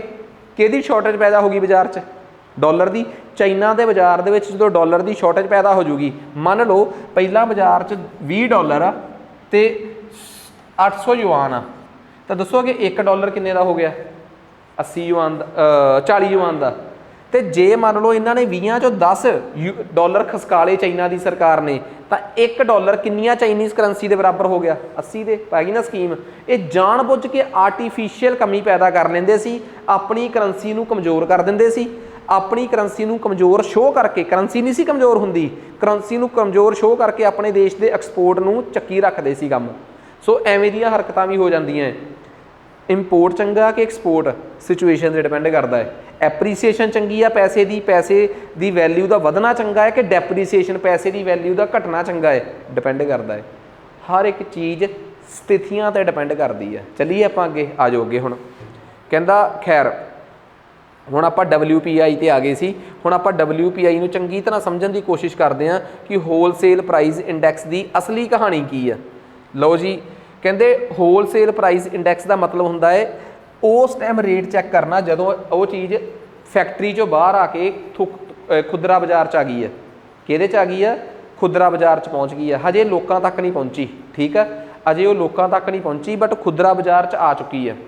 ਖੈਰ ਇਹੋ ਜਿਹੀਆਂ ਇਸ ਟਾਈਮ 'ਤੇ ਇਹ ਕਿੱਥੇ ਹੋ ਸਕਦਾ ਹੈ? ਜਦੋਂ ਮਤਲਬ ਕਿ ਮੰਡੀਆਂ ਦੇ ਵਿੱਚ ਆ ਗਿਆ ਸਮਾਨ, ਮਿਨਰਲਸ ਜਿਹੜੇ ਆ ਉਹ ਵੀ ਮੰਡੀ 'ਚ ਆ ਗਏ, ਜਿੱਥੋਂ ਆਪਾਂ ਕੋਲਾ ਸਿੱਧਾ ਥੋਕ 'ਚ ਕੋਲਾ ਖਰੀਦਦੇ ਹਾਂ। ਸੋ ਇਹ ਉਸ ਵੇਲੇ ਦੇ ਰੇਟ ਜਿਹੜੇ ਆ ਉਹਨਾਂ ਨੂੰ ਆਪਾਂ ਕਹਿੰਦੇ ਆ ਹੋਲਸੇਲ ਪ੍ਰਾਈਸ ਇੰਡੈਕਸ। ਤੇ ਇੱਕ ਗੱਲ ਹੋਰ, ਹੋਲਸੇਲ ਪ੍ਰਾਈਸ ਇੰਡੈਕਸ ਦੀ ਇੱਕ ਖਾਸੀਅਤ ਆ, ਇਹ ਤੁਸੀਂ ਮੰਡੀ 'ਚੋਂ ਰੇਟ ਚੱਕਦੇ ਹੋ ਤੇ ਮੰਡੀ 'ਚ ਤੁਹਾਡੀਆਂ ਸੇਵਾਵਾਂ ਭਾਵ ਕਿ ਸਰਵਿਸਿਜ਼ ਨਹੀਂ ਵਿਕਦੀਆਂ, ਇਸ ਕਰਕੇ ਸਰਵਿਸਿਜ਼ ਜਿਹੜੀਆਂ ਨੇ ਹੋਲਸੇਲ 'ਚ ਕਵਰ ਨਹੀਂ ਹੁੰਦੀਆਂ। ਗੱਲ ਸਮਝ ਆ ਗਈ? ਤੋਂ ਦੂਜੀ ਗੱਲ, ਜਦੋਂ ਆਪਾਂ ਨੂੰ ਪਤਾ ਹੈ ਕਿ ਇਹ ਚੀਜ਼ਾਂ ਹਜੇ ਮੰਡੀ 'ਚ ਹੀ ਪਈਆਂ ਹੈ, ਇਹ ਚੀਜ਼ਾਂ ਵਿਕਣ ਵਾਸਤੇ ਬਾਜ਼ਾਰ 'ਚ ਨਹੀਂ ਗਈਆਂ, ਇਹਦੇ 'ਚ ਮਤਲਬ ਕਿ ਇਨਡਾਇਰੈਕਟ ਟੈਕਸ ਵੀ ਕਵਰ ਨਹੀਂ ਹੋਏ, ਇਹ ਟੈਕਸ ਰਹਿਤ ਹੁੰਦਾ ਹੈ। ਆ ਗੱਲ ਸਮਝ ਆ ਗਈ ਨਾ? ਸੋ ਇਹਦੇ 'ਚ ਜਿਹੜੇ ਨੋਰਮਲ ਟੈਕਸ ਸੇਲਸ 'ਤੇ ਆ ਕੇ ਲੱਗਣੇ ਆ ਉਹ ਇਹਦੇ 'ਚ ਕਵਰ ਨਹੀਂ ਹੁੰਦੇ, ਇਹ ਉਤੋਂ ਬਿਨਾਂ ਦੇ ਰੇਟ ਹੁੰਦੇ ਆ, ਠੀਕ ਆ। ਸੋ ਜੇ ਕੋਈ ਮੈਨੂੰ ਪੁੱਛੇ ਕੰਜ਼ਿਊਮਰ ਪ੍ਰਾਈਸ ਇੰਡੈਕਸ ਦੀ ਹੋਰ ਖਾਸੀਅਤ ਕੀ ਹੈ ਜਿਹੜੀ WPI 'ਚ ਨਹੀਂ ਗਈ, ਜਿਹੜੇ ਲਾਸਟ ਸਟੇਜ ਤੇ ਟੈਕਸ ਲੱਗਦੇ ਆ GST ਟਾਈਪ, ਉਹ ਇਹਦੇ 'ਚ ਨਹੀਂ ਕਵਰ ਹੁੰਦੇ, ਉਹ ਉਹਦੇ 'ਚ ਕਵਰ ਹੁੰਦੇ ਆ। ਉਹ ਸਿਰਫ ਉਤੋਂ ਬਿਨਾਂ ਵਾਲਾ ਰੇਟ ਦੱਸਦਾ ਹੈ। ਆ ਜਾਓ ਅੱਗੇ। ਹੁਣ ਮੈਨੂੰ ਕਹੀ ਕਵੇ WPI ਨੂੰ ਮੇਜਰ ਕੌਣ ਕਰਦਾ ਹੈ? ਉਹਨੂੰ ਮੇਜਰ ਕਰਦੀ ਸੀ ਮੋਸਪੀ, ਠੀਕ ਆ। ਇਹਨੂੰ ਮੇਜਰ ਕਰਦੀ ਆ ਮਿਨਿਸਟਰੀ ਆਫ ਕਾਮਰਸ। ਉਹ ਮੇਜਰ ਹੁੰਦਾ ਸੀ ਜਿਹੜਾ CPI ਆ 3 ਮਹੀਨਿਆਂ ਬਾਅਦ, ਕੰਜ਼ਿਊਮਰ ਪ੍ਰਾਈਸ ਇੰਡੈਕਸ। ਤੁਹਾਡੇ ਚੋਂ ਕਈ ਕਨਫਿਊਜ਼ ਹੋਣਗੇ ਕਿ ਕੰਜ਼ਿਊਮਰ ਪ੍ਰਾਈਸ ਇੰਡੈਕਸ ਤਾਂ 3 ਮਹੀਨਿਆਂ ਬਾਅਦ ਉਹ ਹੁੰਦਾ ਸੀਗਾ, ਕੈਲਕੂਲੇਟ ਹੁੰਦਾ ਸੀਗਾ, ਤੇ RBI ਦੀ ਮੋਨਿਟਰੀ ਪਾਲਿਸੀ ਜਿਹੜੀ ਉਹਨੂੰ ਯੂਜ਼ ਕਰਦੀ ਆ ਉਹ 2 ਮਹੀਨਿਆਂ ਬਾਅਦ ਆਉਂਦੀ ਆ। ਤਾਂ ਜ਼ਰੂਰੀ ਨਹੀਂ, ਉਹਨਾਂ ਦੇ ਅੰਕੜੇ ਯੂਜ਼ ਕਰਨੇ ਉਹਨਾਂ ਨੇ, ਜਿਹੜੇ ਜਦੋਂ ਉਹ ਆਪਣੀ ਮੋਨਿਟਰੀ ਪਾਲਿਸੀ ਬਣਾਉਂਦੇ ਹੋਣਗੇ, ਜਿਹੜੇ ਵੀ ਉਸ ਟਾਈਮ ਦੇ ਅੰਕੜੇ ਹੋਣਗੇ, ਠੀਕ ਆ, ਜਿਹੜੇ ਵੀ ਉਸ ਟਾਈਮ ਦੇ ਅੰਕੜੇ ਹੋਣਗੇ ਉਹ ਅੰਕੜੇ ਯੂਜ਼ ਕਰ ਲੈਂਦੇ ਹੋਣਗੇ ਉਹ। ਸੋ ਹੁਣ ਆਪਾਂ WPI ਬਾਰੇ, WPI ਮਿਨਿਸਟਰੀ ਆਫ ਕਾਮਰਸ ਦੇ ਅੰਦਰ department of promotion of industry and internal trade ਵਾਲੇ ਮੇਜਰ ਕਰਦੇ ਆ। ਉਹਦੇ ਅੰਡਰ ਵੀ ਇੱਕ ਦਫ਼ਤਰ ਆ, ਉਹਨੂੰ ਕਹਿੰਦੇ ਆ office of economic adviser, OEA, office of economic adviser. ਹਾਂਜੀ, ਉਹ ਜਿਹੜੇ ਆ ਉਹਨਾਂ ਦੀ ਵੇਟੇਜ ਦੇ ਕਿਹੜੇ ਕਿਹੜੇ ਲੱਛਣ ਨੇ, ਪਲੀਜ਼ ਗੌਰ ਕਰਿਓ, ਸਮਝੋ ਮੇਰੀ ਗੱਲ। ਕਹਿੰਦੇ ਉਹ ਆਪਣੀਆਂ ਸਾਰੇ ਪ੍ਰੋਡਕਟਸ ਨੂੰ, ਜਿਹੜੇ ਹੋਲਸੇਲ ਪ੍ਰਾਈਸ ਇੰਡੈਕਸ ਵਾਲੇ ਆ ਨਾ, ਉਹ ਆਪਣੇ ਸਾਰੇ ਪ੍ਰੋਡਕਟਸ ਨੂੰ ਐਵੇਂ ਵੰਡ ਲੈਂਦੇ ਆ। ਕਿਵੇਂ? 3 ਕੈਟੇਗਰੀਜ਼ 'ਚ। ਇਹਨਾਂ ਨੇ ਤਾਂ ਬਹੁਤ ਕੈਟੇਗਰੀ ਬਣਾਈਆਂ ਸੀ ਨਾ ਕੰਜ਼ਿਊਮਰ ਵਾਲਿਆਂ ਨੇ। ਮਿਸਲੀਨੀਅਸ ਦੀ ਅੱਡ ਸੀ, ਫੂਡ ਐਂਡ ਬਿਵਰੇਜਿਸ ਦੀ ਅੱਡ ਸੀ, ਕਲੋਥਿੰਗ ਦੀ ਅੱਡ ਸੀ, ਫੂਡ ਦੀ ਅੱਡ ਸੀ, ਫਿਊਲ ਦੀ ਅੱਡ ਸੀ, 6-7 ਕੈਟੇਗਰੀਆਂ ਸੀ। ਇਹਨਾਂ ਦੀਆਂ ਮੋਟੇ ਤੌਰ ਤੇ 3 ਹੀ ਕੈਟੇਗਰੀਜ਼ ਨੇ। ਕਿਹੜੀਆਂ ਕਿਹੜੀਆਂ? Primary articles, fuel and power ਤੇ ਮੈਨੂਫੈਕਚਰਡ ਪ੍ਰੋਡਕਟਸ। 3 ਕੈਟੇਗਰੀਜ਼ ਨੇ ਇਹਨਾਂ ਦੀਆਂ ਮੇਨ। ਕੋਈ ਕਵੇ ਪ੍ਰਾਇਮਰੀ ਪ੍ਰੋਡਕਟਸ ਦੀ ਵੇਟੇਜ ਕਿੰਨੀ ਆ? ਪ੍ਰਾਇਮਰੀ ਪ੍ਰੋਡਕਟਸ ਦੀ ਵੇਟੇਜ ਹੈਗੀ ਆ 22.62, ਫਿਊਲ ਐਂਡ ਪਾਵਰ ਦੀ 13.15 ਤੇ ਮੈਨੂਫੈਕਚਰਡ ਗੁੱਡਸ ਦੀ 64.33। ਹੋਲਸੇਲ ਪ੍ਰਾਈਸ ਦੀ ਕੰਟੈਕਸਟ 'ਚ CPI ਨਹੀਂ, WPI। ਦੂਜੀ ਗੱਲ ਇਹ ਆ ਕਿੰਨੇ ਪ੍ਰੋਡਕਟ ਨੇ। ਕਹਿੰਦੇ ਪ੍ਰਾਇਮਰੀ ਆਰਟੀਕਲਸ ਦੇ ਵਿੱਚ ਹੈਗੇ ਆ 117 ਪ੍ਰੋਡਕਟ ਆਈਟਮਸ, ਜਿਨ੍ਹਾਂ ਦੇ ਰੇਟ ਚੈੱਕ ਹੁੰਦੇ ਆ। ਫਿਊਲ ਪਾਵਰ ਦੇ ਵਿੱਚ 16 ਚੀਜ਼ਾਂ ਦੇ ਰੇਟ ਚੈੱਕ ਹੁੰਦੇ ਆ, 16 ਆਈਟਮਸ ਨੇ। ਮੈਨੂਫੈਕਚਰਡ ਗੁੱਡਸ 564 ਚੀਜ਼ਾਂ ਦੇ। ਇਹ ਆ ਕੀ ਆ? ਇਹ ਪੁਰਾਣਾ ਹੈ, ਜਦੋਂ ਪਹਿਲਾਂ ਵਾਲਾ ਜੀ। ਹੁਣ ਆਪਾਂ 2011-12 ਨੂੰ ਬੇਸ ਈਅਰ ਮੰਨ ਕੇ ਬਹੁਤ ਕੁਝ ਬਦਲਤਾ ਹੈ। ਆਹ ਗੱਲ ਸਮਝ ਆ ਗਈ। ਤੀਜੀ ਗੱਲ, ਕੋਟੇਸ਼ਨਸ ਕਿੰਨੀ ਜਗ੍ਹਾ ਤੋਂ ਲਈਆਂ ਜਾਂਦੀਆਂ। ਕਿਸੇ ਵੀ ਚੀਜ਼ ਦਾ ਜਦੋਂ ਆਪਾਂ ਪਤਾ ਕਰਦੇ ਹਾਂ ਕਿ ਰੇਟ ਕਿੰਨਾ ਹੈ, ਆਪਾਂ ਇੱਕ ਜਗ੍ਹਾ ਤੋਂ ਪੁੱਛਦੇ ਹਾਂ ਕਿ 2 ਜਗ੍ਹਾ ਤੋਂ। ਕਹਿੰਦੇ ਘੱਟੋ ਘੱਟ ਕਿੰਨੇ ਜਗ੍ਹਾ ਤੋਂ ਪੁੱਛਿਆ ਜਾਊਗਾ, ਇਹਨੂੰ ਕਹਿੰਦੇ ਆ ਨੰਬਰ ਆਫ ਕੋਟੇਸ਼ਨਸ। ਮੰਨ ਕੇ ਚੱਲੋ ਟੋਟਲ 8300 ਜਗ੍ਹਾ ਤੋਂ ਪਤਾ ਕੀਤਾ ਜਾਂਦਾ ਹੈ। 983 ਜਗ੍ਹਾ ਤੋਂ ਤਾਂ ਪਤਾ ਕੀਤਾ ਜਾਂਦਾ ਹੈ ਕਿੰਨਾ ਬਾਰੇ? ਪ੍ਰਾਇਮਰੀ ਆਰਟੀਕਲਸ ਬਾਰੇ। 442 ਜਗ੍ਹਾ ਤੋਂ ਪਤਾ ਕੀਤਾ ਜਾਂਦਾ ਫੂਡ ਫਿਊਲ ਬਾਰੇ, ਤੇ 6906 ਜਗ੍ਹਾ ਤੋਂ ਪਤਾ ਕੀਤਾ ਜਾਂਦਾ ਮੈਨੂਫੈਕਚਰਡ ਗੁੱਡਸ ਬਾਰੇ। ਇੰਨੀਆਂ ਜਗ੍ਹਾ ਤੋਂ ਪਤਾ ਕੀਤਾ ਜਾਂਦਾ ਰੇਟ, ਫਿਰ ਉਹਨਾਂ ਦੀ ਐਵਰੇਜ ਕੱਢੀ ਜਾਂਦੀ ਹੈ। ਐਨੀ ਡਾਊਟ? ਕਹਾਣੀ ਇਹ ਵੀ ਕਲੀਅਰ ਹੋ ਗਈ। ਜੇ ਕੋਈ ਮੈਨੂੰ ਪੁੱਛੇ ਕਿ WPI ਦੇ ਵਿੱਚ ਸਭ ਤੋਂ ਵੱਧ ਵੇਟੇਜ ਕਿਹਦੀ ਆ? ਮੈਨੂਫੈਕਚਰਡ ਗੁੱਡਸ ਦੀ। ਦੂਜੇ ਨੰਬਰ ਤੇ ਵੇਟੇਜ ਕਿਹਦੀ ਆ? ਪ੍ਰਾਇਮਰੀ ਆਰਟੀਕਲਸ ਦੀ। ਆ ਲਓ ਜੀ, ਫਿਰ ਮੈਨੂਫੈਕਚਰਡ ਗੁੱਡਸ ਦੀ ਵੇਟੇਜ ਸਭ ਤੋਂ ਵੱਧ ਆ, ਪ੍ਰਾਇਮਰੀ ਆਰਟੀਕਲਸ ਦੀ ਵੇਟੇਜ ਦੂਜੇ ਨੰਬਰ ਤੇ ਆ, ਤੇ ਫਿਊਲ ਦੀ ਵੇਟੇਜ ਤੀਜੇ ਨੰਬਰ ਤੇ। ਇੱਥੋਂ ਯਾਦ ਕਰਨਾ ਜ਼ਿਆਦਾ ਈਜ਼ੀ ਆ ਫੋਟੋ ਚੋਂ, ਠੀਕ ਆ। ਖੈਰ ਦੱਸੋ ਕਿਸੇ ਨੂੰ ਕੋਈ ਡਾਊਟ? ਆ ਜਿਹੜਾ ਅੰਕੜਾ ਹੈ ਇਹ 2022-23 ਦੇ ਇਕਨੋਮਿਕ ਸਰਵੇ 'ਚੋਂ ਚੱਕਿਆ ਹੈ। ਕੋਈ ਕਵੇ ਇਕਨੋਮਿਕ ਸਰਵੇ 'ਚੋਂ ਹੀ ਫੋਟੋ ਚੱਕ ਲੈਂਦੇ ਆਪਾਂ, ਆ ਰਹੀ ਜੀ, ਚੈੱਕ ਕਰਕੇ ਦੇਖ ਲਓ ਜੇ ਕਿਸੇ ਨੂੰ ਕੋਈ ਡਾਊਟ ਆ। ਕਿਹੜੀ ਚੀਜ਼ ਦੀ? ਪ੍ਰਾਇਮਰੀ ਆਰਟੀਕਲਸ ਦੀ ਵੇਟੇਜ ਹੈਗੀ ਆ 22.6, ਫੂਡ ਆਰਟੀਕਲਸ ਦੀ ਵੇਟੇਜ ਹੈਗੀ ਆ 15.3, ਠੀਕ ਆ। ਸੌਰੀ, ਪ੍ਰਾਇਮਰੀ ਆਰਟੀਕਲਸ ਦੀ ਵੇਟੇਜ ਕਿੰਨੀ ਆ? 22.6। ਹੁਣ 22.6 ਪ੍ਰਾਇਮਰੀ ਆਰਟੀਕਲਸ ਦੀ ਹੋ ਗਈ, ਆ ਰਹੀ ਪ੍ਰਾਇਮਰੀ ਆਰਟੀਕਲਸ ਇੱਕ ਚੀਜ਼। ਦੂਜੇ ਨੰਬਰ ਤੇ ਕੀ ਆ ਗਿਆ? ਫਿਊਲ ਕਿੰਨੀ ਆ? 13.2। ਤੀਜੇ ਨੰਬਰ ਤੇ ਕੀ ਆ ਗਿਆ? ਮੈਨੂਫੈਕਚਰਡ ਪ੍ਰੋਡਕਟਸ ਕਿੰਨੀ ਆ ਗਈ? 64.2। ਐਗਜ਼ੈਕਟਲੀ ਕਲੀਅਰ ਆ। ਹਾਂ, ਹੁਣ ਮੈਨੂੰ ਕੋਈ ਇਹ ਕਹਿ ਦੇ, ਆਹ ਗੱਲ ਸਮਝ ਆ ਗਈ ਸਾਰਿਆਂ ਨੂੰ ਕਿ ਇਹਦੀ ਵੇਟੇਜ ਕਿੰਨੀ ਆ ਜੀ, ਇਹਦੀ ਵੇਟੇਜ ਕਿੰਨੀ ਆ, ਇਹਦੀ ਕਿੰਨੀ ਆ, ਹਰ ਇੱਕ ਦੀ ਆਪਾਂ ਨੂੰ ਕਲੀਅਰ ਹੋ ਗਈ। ਹੁਣ ਕੋਈ ਮੈਨੂੰ ਇਹ ਕਹਿ ਦੇ ਕਿ ਆ ਜਾਓ ਇਹ ਵਾਪਸ, ਠੀਕ ਹੈ ਜੀ। ਪ੍ਰਾਇਮਰੀ ਹੁਣ ਸਭ ਤੋਂ ਵੱਧ ਇਹ ਆ ਮੈਨੂਫੈਕਚਰਡ ਪ੍ਰੋਡਕਟ ਕੀ ਹੁੰਦੇ ਆ? ਜਦੋਂ ਕੋਈ ਚੀਜ਼ ਹੋਲਸੇਲ ਦੇ ਬਾਜ਼ਾਰ 'ਚ ਮੈਨੂਫੈਕਚਰ ਹੋ ਕੇ ਆ ਜੇ। ਤੁਸੀਂ ਕਹੋਗੇ ਮੈਨੂਫੈਕਚਰਡ ਨੂੰ ਵੀ ਅੱਗੇ 3 ਤਰੀਕਾਂ ਨਾਲ ਰੱਖਿਆ ਹੋਇਆ ਹੈ, ਕੈਮੀਕਲ, ਮੈਟਲ ਤੇ ਫੂਡ। ਇਹ ਕੀ ਮਤਲਬ ਆ ਯਾਰ? ਇੱਕ ਗੱਲ ਦੱਸੋ, ਭੋਜਨ ਪੈਕ ਹੋ ਕੇ ਬਾਜ਼ਾਰ 'ਚ ਦੇਖਿਆ ਤੁਸੀਂ? ਬਿਲਕੁਲ। ਲੇਸ, ਚਿਪਸ ਵਗੈਰਾ ਉਹ ਫੂਡ ਨੇ, ਪਰ ਉਹ ਮੈਨੂਫੈਕਚਰਡ ਫੂਡ ਆ। ਤੇ ਜੇ ਕੋਈ ਮੈਨੂੰ ਕਵੇ ਸਰ ਪ੍ਰਾਇਮਰੀ ਆਰਟੀਕਲਸ ਵੀ ਫੂਡ ਪਿਆ ਹੈ, ਪ੍ਰਾਇਮਰੀ ਆਰਟੀਕਲਸ ਦੇ ਮਤਲਬ ਕੱਚਾ ਮਾਲ, ਕੀ ਤੁਸੀਂ ਖੁੱਲਾ ਅਨਾਜ ਉੱਥੇ ਪਿਆ ਦੇਖਦੇ ਹੋ? ਜਿਹੜਾ ਬਾਜ਼ਾਰ ਦੇ ਵਿੱਚ ਹੋਲਸੇਲ ਦੇ ਬਾਜ਼ਾਰ ਦੇ ਵਿੱਚ ਖੁੱਲਾ ਅਨਾਜ ਆ ਉਹ ਇਸ ਕੈਟੇਗਰੀ 'ਚ ਆਊਗਾ, ਜਿਹੜਾ ਬਣ ਚੁੱਕਿਆ ਸਮਾਨ ਆ ਉਹ ਇਸ ਕੈਟੇਗਰੀ 'ਚ ਆਊਗਾ। ਪੱਲੇ ਪੈ ਗਈ। ਜਿਹੜਾ ਬਣ ਚੁੱਕਿਆ ਮੈਟਲ ਆ, ਜਿਵੇਂ ਮਤਲਬ ਮੈਟਲ ਦੀ ਕੋਈ ਸ਼ੇਪ ਆ ਗਈ, ਜਿਵੇਂ ਕੋਈ ਸੋਹਣੇ ਜੇ ਲੋਹੇ ਦੇ ਕੁਝ ਵੀ ਬਣ ਕੇ ਗਾਡਰ ਗੂਡਰ ਕੁਝ ਵੀ ਬਣ ਕੇ ਆ ਗਿਆ, ਮੈਨੂਫੈਕਚਰ ਹੋਣ ਤੋਂ ਬਾਅਦ ਮੈਟਲ ਇੱਥੇ ਆ ਜਾਊਗਾ, ਉਸ ਤੋਂ ਪਹਿਲਾਂ ਮਿਨਰਲਸ ਇੱਥੇ ਰਹਿ ਜਾਣਗੇ। ਬਾਕੀ ਸਾਰੀਆਂ ਨੌਨ ਫੂਡ ਦੀਆਂ ਆਈਟਮਸ ਜੇ ਕੱਚੀਆਂ ਪਈਆਂ ਨੇ ਉਹ ਸਾਰੀਆਂ ਇੱਥੇ ਆ ਜਾਣਗੀਆਂ। ਨੌਨ ਫੂਡ ਚੀਜ਼ਾਂ ਜਿਹੜੀਆਂ ਹਜੇ ਰॉ ਨੇ, ਜਿਹੜੀਆਂ ਬਣੀਆਂ ਨਹੀਂ, ਤੇ ਜੇ ਕੋਈ ਚੀਜ਼ ਬਣ ਗਈ ਉਹ ਆਪਣੀਆਂ ਸਾਰੀਆਂ ਚੀਜ਼ਾਂ ਕੈਮੀਕਲਸ ਇੱਥੇ ਆ ਜਾਣਗੇ। ਆਹ ਗੱਲ ਦੱਸੋ, ਸਮਝ ਆ ਗਈ? ਤੀਜੀ ਚੀਜ਼ ਆ ਗਈ ਗੈਸ, ਫਿਊਲ। ਫਿਊਲ ਦੇ ਵਿੱਚ ਆਇਲ, ਇਲੈਕਟ੍ਰਿਸਿਟੀ, ਕੋਲ, ਮਤਲਬ ਆਹ ਸਾਰੀਆਂ ਚੀਜ਼ਾਂ ਫਿਊਲ ਦੀ ਕੈਟੇਗਰੀ 'ਚ ਨੇ। ਪ੍ਰਾਇਮਰੀ ਆਰਟੀਕਲਸ ਜਿਹੜੇ ਬੇਸਿਕ ਜਿਨ੍ਹਾਂ ਤੋਂ ਚੀਜ਼ਾਂ ਬਣਦੀਆਂ ਹੈ, ਮੈਨੂਫੈਕਚਰਡ ਜੋ ਆਲਰੇਡੀ ਬਣ ਚੁੱਕਿਆ ਹੈ। ਆਹ ਦੱਸੋ, ਤਿੰਨ ਚੀਜ਼ਾਂ ਸਮਝ ਆ ਗਈਆਂ। ਕਿੰਨਾ ਦੀ ਵੇਟੇਜ ਕਿੰਨੀ, ਇਹ ਵੀ ਕਲੀਅਰ ਹੋ ਗਿਆ। ਜੇ ਕੋਈ ਮੈਨੂੰ ਪੁੱਛੇ ਕਿ WPI ਕਿੰਨੇ ਟਾਈਪ ਦਾ ਹੁੰਦਾ, ਮੈਂ ਕਹੂੰਗਾ ਸਭ ਤੋਂ ਪਹਿਲਾਂ ਜਦੋਂ ਸਾਰੀਆਂ ਚੀਜ਼ਾਂ ਦੀ ਮਹਿੰਗਾਈ ਮਾਪ ਲਈਏ ਉਹਨੂੰ ਕਹਿੰਦੇ ਆ WPI ਹੈਡਲਾਈਨ। ਜੇ ਮੈਂ WPI ਹੈਡਲਾਈਨ ਦੇ ਵਿੱਚੋਂ WPI ਹੈਡਲਾਈਨ ਦੇ ਵਿੱਚੋਂ ਮਾਈਨਸ ਕਰਦਾ ਕੀ ਫੂਡ ਐਂਡ ਫਿਊਲ। ਹੁਣ ਤੁਸੀਂ ਕਹੋਗੇ ਸਰ ਫੂਡ ਐਂਡ ਫਿਊਲ ਕਿੱਥੋਂ ਕਿੱਥੋਂ ਮਾਈਨਸ ਹੋਊਗਾ? ਇੱਥੋਂ ਆਹ ਵਾਲਾ ਫੂਡ, ਇਹ ਵੀ ਮਾਈਨਸ ਕਰਨਾ ਪਊਗਾ, ਇੱਥੋਂ ਆਹ ਵਾਲਾ ਫੂਡ ਤੇ ਸਾਰੇ ਦਾ ਸਾਰਾ ਫਿਊਲ, ਸਾਰਾ ਸਬਟਰੈਕਟ ਕਰਨਾ ਪਊਗਾ। ਜਦੋਂ ਆਹ ਫੂਡ ਤੇ ਆ ਸਾਰਾ ਫਿਊਲ ਸਬਟਰੈਕਟ ਕਰਤਾ, ਉਸ ਤੋਂ ਬਾਅਦ ਜਿਹੜੀ ਮਹਿੰਗਾਈ ਬਚੂਗੀ ਉਹਨੂੰ ਕਵਾਂਗੇ WPI ਕੋਰ। ਚੈੱਕ ਕਰੋ ਇਸ ਵਾਰ ਦੇ ਇਕਨੋਮਿਕ ਸਰਵੇ 'ਚ ਜਿਹੜੀ ਫੋਟੋ ਚੱਕੀ ਹੋਈ ਆਪਾਂ ਆ ਰਹੀ, ਇੱਕ ਹੁੰਦੀ ਆ ਫੂਡ ਆਰਟੀਕਲਸ ਦੀ ਇਨਫਲੇਸ਼ਨ, ਜਿਹੜੀ ਇੱਕ ਫੂਡ ਆਰਟੀਕਲਸ ਤੇ ਫੂਡ ਪ੍ਰੋਡਕਟਸ ਦੋ ਜਗ੍ਹਾ ਤੋਂ ਕਿਉਂ ਚੱਕੀ ਹੋਈ ਹੈ। ਇੱਕ ਪਹਿਲੇ ਵਾਲੇ 'ਚੋਂ ਮੈਨੂਫੈਕਚਰਡ 'ਚੋਂ ਉਹਨੂੰ ਕਹਿੰਦੇ ਫੂਡ ਪ੍ਰੋਡਕਟਸ, ਇੱਕ ਦੂਜੇ ਵਾਲੇ 'ਚੋਂ ਉਹਨੂੰ ਕਹਿੰਦੇ ਫੂਡ ਆਰਟੀਕਲਸ। ਕਹਿੰਦੇ ਉੱਧਰੋਂ ਉਹਦੀ ਜਿਹੜਾ ਮੈਨੂਫੈਕਚਰਡ ਸੀਗਾ ਉਹਦੀ ਵੇਟੇਜ ਕਿੰਨੀ ਸੀ, ਯਾਦ ਕਰੋ 64 ਸੀਗੀ ਨਾ। ਉਸ 64 ਦੇ ਵਿੱਚ ਕੱਲੀ ਫੂਡ ਪ੍ਰੋਡਕਟ ਦੀ ਵੇਟੇਜ ਹੀ 9.1 ਆ। ਕਿੰਨੀ ਆ ਜੀ?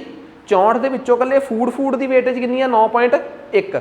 ਹੁਣ ਦੂਜੇ ਪਾਸੇ ਆ ਜਾਓ, ਜਿਹੜਾ ਆਪਣਾ ਪ੍ਰਾਇਮਰੀ ਆਰਟੀਕਲ ਸੀ ਉਹਦੀ ਵੇਟੇਜ ਕਿੰਨੀ ਆ? 22.6। ਉਹਦੇ ਚੋਂ ਕੱਲੇ ਫੂਡ ਆਰਟੀਕਲਸ ਦੀ ਹੀ ਵੇਟੇਜ 15.3 ਆ।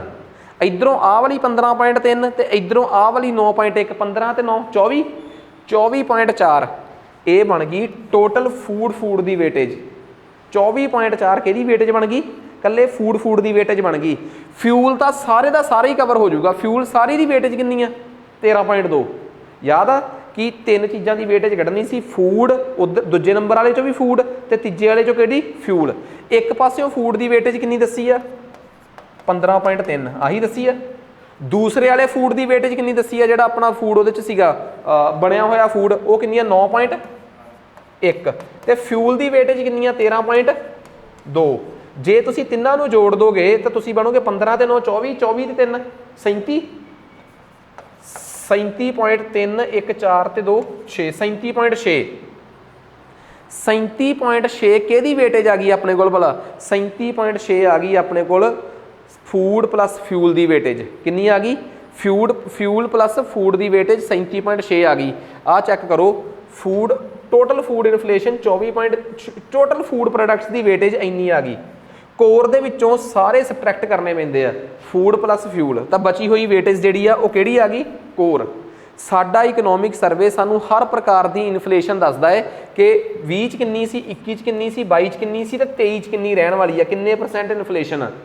ਪਰ ਕੋਈ ਤੁਸੀਂ ਕਹੋਗੇ ਸਰ ਇਨਫਲੇਸ਼ਨ ਵੀ ਯਾਦ ਕਰਨੀ ਆ, ਉਹ ਯਾਰ ਨਹੀਂ, ਤੁਹਾਡੇ ਦਿਮਾਗ ਦੇ ਵਿੱਚ ਇਹਨਾਂ ਦੀ ਵੇਟੇਜ ਤਾਂ ਹੋਣੀ ਚਾਹੀਦੀ ਆ ਨਾ, ਕਿ ਕਿਹੜੀ ਚੀਜ਼ ਨੂੰ ਕਿੰਨੀ ਵੇਟੇਜ ਦਿੱਤੀ ਜਾਂਦੀ ਆ। ਸੋ ਹੋਲਸੇਲ, ਹੁਣ ਆ ਜਾਓ ਮੈਂ ਇੱਕ ਕੰਪੈਰੀਜ਼ਨ ਕਰਾ ਦਾਂ। ਤੁਸੀਂ ਮੰਨ ਕੇ ਚੱਲੋ, ਜੇ ਕੋਈ ਮੈਨੂੰ ਪੁੱਛੇ ਸਰ ਕਿ WPI ਤੇ CPI 'ਚ ਤੁਸੀਂ ਕੀ ਫਰਕ ਕੱਢਿਆ ਹੈ, ਕੰਜ਼ਿਊਮਰ ਪ੍ਰਾਈਸ ਇੰਡੈਕਸ ਤੇ ਹੋਲਸੇਲ ਪ੍ਰਾਈਸ ਇੰਡੈਕਸ, ਮੈਂ ਕਹਿੰਦਾ ਜਦੋਂ ਮੈਂ ਕੰਜ਼ਿਊਮਰ ਪ੍ਰਾਈਸ ਇੰਡੈਕਸ ਪੜ੍ਹਾਇਆ ਸੀ ਤੁਹਾਨੂੰ, ਤਾਂ ਮੈਂ ਤੁਹਾਨੂੰ ਕਿਹਾ ਸੀ ਕਿ ਵੇਟੇਜ ਨੂੰ ਐਵੇਂ ਯਾਦ ਰੱਖਣਾ ਹੈ ਕਿ ਸਭ ਤੋਂ ਵੱਧ ਵੇਟੇਜ ਭੋਜਨ ਨੂੰ ਮਿਲਦੀ ਆ। ਕਿਉਂ? ਕੰਜ਼ਿਊਮਰ ਦੇ ਐਂਗਲ ਤੋਂ ਦੇਖਿਆ ਜਾਵੇ ਤਾਂ ਸਭ ਤੋਂ ਵੱਧ ਵੇਟੇਜ ਹੁੰਦੀ ਵੀ ਰੋਟੀ ਪਾਣੀ ਦੀ ਆ, ਦੂਜੇ ਨੰਬਰ ਤੇ ਸਰਵਿਸਿਜ਼ ਦੀ, ਤੀਜੇ ਨੰਬਰ ਤੇ ਘਰਾਂ ਦੇ ਖਰਚਿਆਂ ਦੀ, ਚੌਥੇ ਨੰਬਰ ਤੇ ਬਿਜਲੀ ਲਾਈਟ ਦੀ, ਫਿਰ ਕੱਪੜਿਆਂ ਦੀ, ਫਿਰ ਸ਼ਰਾਬ ਦਾਰੂ ਪੱਤੇ ਦੀ। ਠੀਕ ਆ। ਜੇ ਮੈਂ ਹੋਲਸੇਲ ਦੇ ਵਿੱਚ ਦੇਖਾਂ ਤਾਂ ਵੇਟੇਜ ਦੀ ਅਹਿਮੀਅਤ ਕੀ ਹੋ ਰਹੀ ਆ? ਸਭ ਤੋਂ ਵੱਧ ਮੈਨੂਫੈਕਚਰਡ ਗੁੱਡਸ ਦੀ। ਜੇ ਤੁਸੀਂ ਖੁਦਰਾ ਬਾਜ਼ਾਰ 'ਚ ਜਾ ਕੇ, ਥੋਕ ਬਾਜ਼ਾਰ 'ਚ ਜਾ ਕੇ ਰੇਟ ਪਤਾ ਕਰੋਗੇ, ਉਹ ਸਭ ਤੋਂ ਵੱਧ ਅਹਿਮੀਅਤ ਦੇਣਗੇ ਜੋ ਸਮਾਨ ਬਣ ਕੇ ਆਇਆ ਹੋਇਆ, ਕਿਉਂਕਿ ਉਹ ਜ਼ਿਆਦਾ ਦਿਸਦਾ ਹੈ। ਦੂਜੇ ਨੰਬਰ ਤੇ ਉਹ ਅਹਿਮੀਅਤ ਦੇਣਗੇ ਜੋ ਕੱਚਾ ਮਾਲ ਵਿਕਦਾ ਹੈ। ਤੀਜੇ ਨੰਬਰ ਤੇ ਉਹ ਅਹਿਮੀਅਤ ਦੇਣਗੇ ਤੇਲ ਨੂੰ, ਕਿ ਆ ਇਹਨਾਂ ਦੀ ਇੰਪੋਰਟੈਂਸ ਬਾਜ਼ਾਰ ਦੇ ਵਿੱਚ ਸਭ ਤੋਂ ਵੱਧ ਆ, ਇਹਦੀ ਸਭ ਤੋਂ ਦੂਜੇ ਨੰਬਰ ਤੇ, ਇਹਦੀ ਸਭ ਤੋਂ ਤੀਜੇ ਨੰਬਰ ਤੇ ਆ। ਇਹਦੀ ਵੇਟੇਜ 64 ਦੇ ਨੇੜੇ ਆ, ਇਹਦੀ ਕਿੰਨੇ ਦੇ ਨੇੜੇ ਸੀਗੀ ਆਈ ਥਿੰਕ ਹਾਂਜੀ 22 ਦੇ ਨੇੜੇ, 22.9 ਕਿ 21.9, ਬਚੀ ਹੋਈ 13 ਪੁਆਇੰਟ ਸਮਥਿੰਗ 13 ਪੁਆਇੰਟ ਸਮਥਿੰਗ ਇਹਦੀ ਵੇਟੇਜ ਆ। ਇਹ ਯਾਦ ਹੋ ਗਈ ਨਾ। ਜੇ ਕੋਈ ਮੈਨੂੰ ਪੁੱਛੇ ਕਿ ਹੋਲਸੇਲ ਦੇ ਬਾਜ਼ਾਰ ਦੇ ਵਿੱਚ ਕਿੰਨੀਆਂ ਆਈਟਮਸ ਦਾ ਸਰਵੇ ਕੀਤਾ ਜਾਂਦਾ ਹੈ, ਤੁਸੀਂ ਕਹੋਗੇ ਹੋਲਸੇਲ ਦੇ ਬਾਜ਼ਾਰ ਦੇ ਵਿੱਚ ਆਈਟਮਸ ਦਾ ਸਰਵੇ 697 ਆਈਟਮਸ ਚੈੱਕ ਕੀਤੀਆਂ ਜਾਂਦੀਆਂ, ਜਿਨ੍ਹਾਂ ਚੋਂ ਸਭ ਤੋਂ ਵੱਧ ਆਈਟਮਸ ਚੈੱਕ ਹੁੰਦੀਆਂ ਮੈਨੂਫੈਕਚਰ ਗੁੱਡਸ ਦੀਆਂ 564, ਤੇ ਵੇਟੇਜ ਵੀ ਦੱਸਤੀ, ਕਿੰਨੀਆਂ ਆਈਟਮਸ ਨੇ ਇਹ ਵੀ ਦੱਸਤੀਆਂ। ਇਹ ਇਕਨੋਮਿਕ ਸਰਵੇ ਨੂੰ ਪੜ੍ਹਨ ਦਾ ਤਰੀਕਾ ਹੈ ਕਿ ਕਿਵੇਂ ਇਕਨੋਮਿਕ ਸਰਵੇ ਕੋਈ ਤੋਪ ਨਹੀਂ ਗੀ। ਸੋ ਆਪਾਂ ਨੂੰ ਇੱਕ ਗੱਲ ਪਤਾ ਲੱਗ ਗਿਆ ਕਿ ਅੱਜ ਦੇ ਜ਼ਮਾਨੇ 'ਚ ਅਸੀਂ ਕੀ ਕੀਤਾ। ਪਹਿਲਾਂ ਅਸੀਂ ਕੀ ਕਰਦੇ ਸੀ, ਕੰਜ਼ਿਊਮਰ ਪ੍ਰਾਈਸ ਇੰਡੈਕਸ ਵਾਸਤੇ 2010 ਨੂੰ ਬੇਸ ਈਅਰ ਮੰਨਿਆ ਸੀ, ਤੇ ਫਿਰ ਅਸੀਂ ਬਦਲ ਕੇ 11-12 ਕਰਤਾ, ਤੇ ਕੰਜ਼ਿਊਮਰ ਪ੍ਰਾਈਸ ਇੰਡੈਕਸ 'ਚ ਇੱਕ ਹੋਰ ਬੜਾ ਵੱਡਾ ਸੁਧਾਰ ਕੀਤਾ 2015 'ਚ ਜਾ ਕੇ, ਬੇਸ ਈਅਰ ਨੂੰ ਬਦਲ ਕੇ 2010 ਤੋਂ 11-12 ਕਰਤਾ। ਪਹਿਲਾਂ ਅਸੀਂ WPI ਨੂੰ ਹੀ ਮਹਿੰਗਾਈ ਵਾਸਤੇ ਮੋਨੇਟਰੀ ਪਾਲਿਸੀ ਵਾਸਤੇ ਵਰਤਦੇ ਸੀ, ਉਹਦੀ ਜਗ੍ਹਾ ਤੇ ਅਸੀਂ ਕਿਹਨੂੰ ਲਿਆ ਹੈ CPI ਨੂੰ। ਹੋਰ ਵੀ ਅਸੀਂ ਇੰਟਰਨਲੀ ਬਹੁਤ ਸੁਧਾਰ ਕੀਤੇ। ਬਹੁਤ ਸਾਰੀਆਂ ਆਈਟਮਸ ਇਹੋ ਜਿਹੀਆਂ ਸੀਗੀਆਂ ਜਿਹੜੀਆਂ ਕੰਜ਼ਿਊਮਰ ਦੀ ਲਿਸਟ 'ਚੋਂ ਬਾਹਰ ਹੋ ਗਈਆਂ ਸੀ, ਪਰ ਇਹਨਾਂ ਦੀ ਲਿਸਟ 'ਚ ਅੱਜ ਤੱਕ ਤੁਰੀਆਂ ਆਉਂਦੀਆਂ ਸੀ, ਉਹ ਡਿਲੀਟ ਕਰਕੇ ਨਵੀਆਂ ਐਡ ਕੀਤੀਆਂ। ਜੇ ਕੋਈ ਮੈਨੂੰ ਪੁੱਛੇ ਸਰ ਹੋਲਸੇਲ ਪ੍ਰਾਈਸ ਇੰਡੈਕਸ 'ਚ ਮੋਦੀ ਦੇ ਆਉਣ ਤੋਂ ਬਾਅਦ 2015 'ਚ ਕੋਈ ਸੁਧਾਰ ਹੋਇਆ, ਮੈਂ ਕਹੂੰਗਾ ਯੈਸ। ਪਹਿਲਾਂ ਬੇਸ ਈਅਰ ਮੋਦੀ ਦੇ ਆਉਣ ਤੋਂ ਪਹਿਲਾਂ 2004-5 ਚੱਲਦਾ ਸੀ, ਮੋਦੀ ਜੀ ਨੇ ਆ ਕੇ ਉਹਨੂੰ 11-12 ਕੀਤਾ ਹੋਲਸੇਲ ਪ੍ਰਾਈਸ ਦਾ ਵੀ base.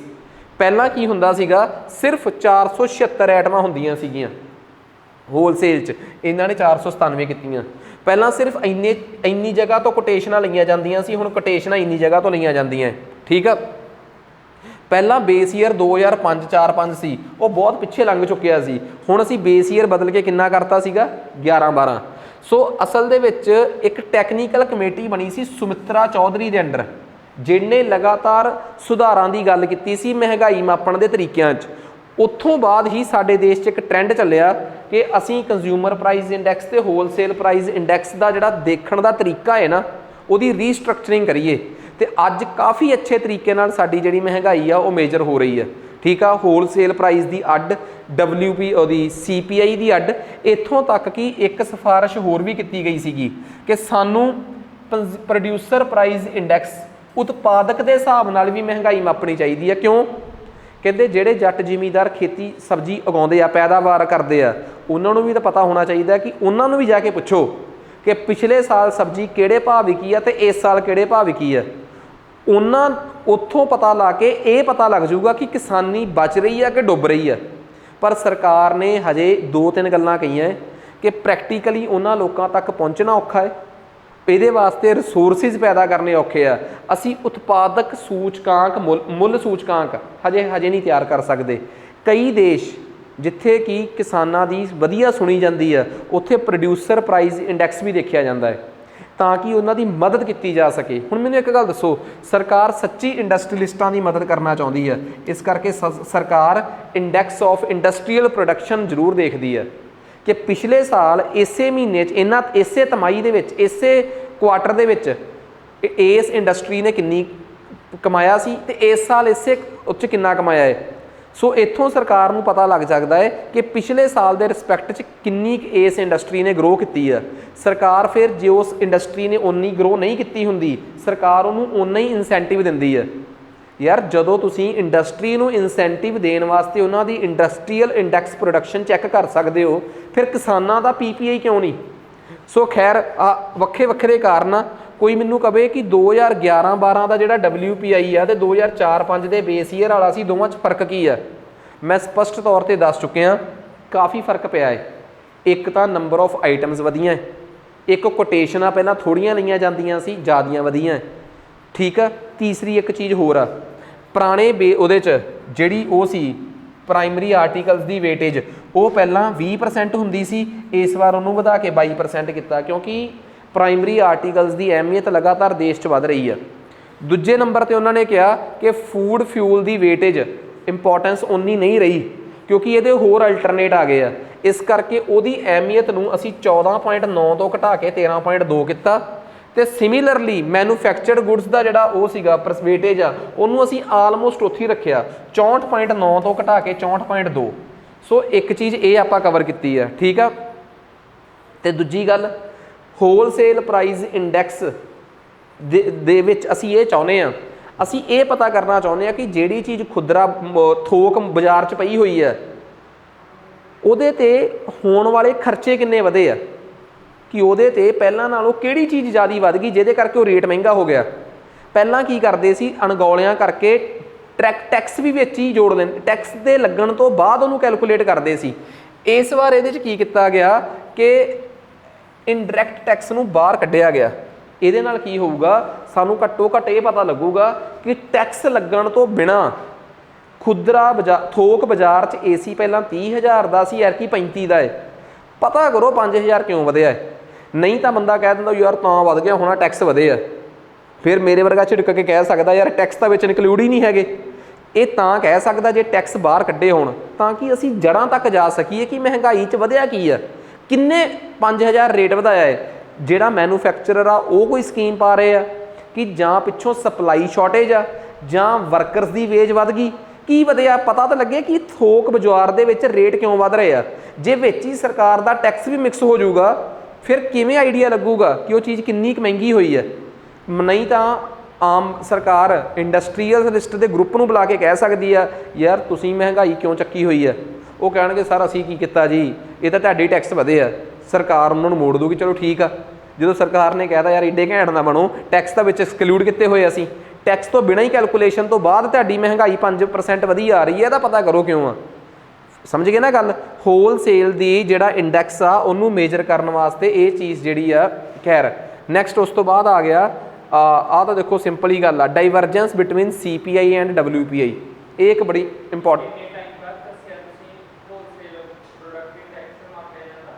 Wholesale price index monthly ਤੇ ਕੰਜ਼ਿਊਮਰ ਪ੍ਰਾਈਸ ਇੰਡੈਕਸ। ਸਵਾਲ ਇਹ ਸੀਗਾ, ਪਹਿਲਾਂ ਡਾਊਟ ਸਵਾਲ ਦੇਖ ਲਓ ਕੀ ਆ, ਆਫਲਾਈਨ ਕਲਾਸ 'ਚੋਂ ਸਵਾਲ ਰੇਜ਼ ਹੋਇਆ ਕਿ WPI ਜਿਹੜਾ ਹੈ ਉਹ ਕਿੰਨੇ ਚਿਰ ਬਾਅਦ ਮੰਥਲੀ ਮੇਜਰ ਕਰ ਲਿਆ ਜਾਂਦਾ ਹੈ, ਤੇ ਆਈ ਥਿੰਕ CPI ਜਿਹੜਾ ਹੈ ਉਹ ਕੁਆਟਰਲੀ 3 ਮਹੀਨਿਆਂ ਬਾਅਦ ਮੇਜਰ ਹੁੰਦਾ ਹੈ। ਉਹਦੀ ਵਜ੍ਹਾ ਪਤਾ ਕੀ ਆ, ਹੋਲਸੇਲ ਪ੍ਰਾਈਸ ਇੰਡੈਕਸ ਨੂੰ ਤਾਂ ਮੰਡੀਆਂ 'ਚੋਂ ਚੱਕਣਾ ਹੁੰਦਾ ਹੈ, ਉੱਥੋਂ ਦਾ ਡਾਟਾ ਆਨਲਾਈਨ ਵੀ ਮੰਗਾਇਆ ਜਾ ਸਕਦਾ ਹੈ। ਕੰਜ਼ਿਊਮਰ ਪ੍ਰਾਈਸ ਇੰਡੈਕਸ ਜਿਹੜਾ ਹੈ ਉਹਦੇ ਵਾਸਤੇ ਨਾ ਇੱਕ ਨਾ ministry of statistics and programming implementation ਆ, ਉਹਦੇ ਅੰਡਰ ਇੱਕ ਡਿਪਾਰਟਮੈਂਟ ਆ NSO, ਨੈਸ਼ਨਲ ਸੈਂਪਲ ਔਰ ਨੈਸ਼ਨਲ ਸਟੈਟਿਸਟਿਕ ਆਰਗੇਨਾਈਜੇਸ਼ਨ।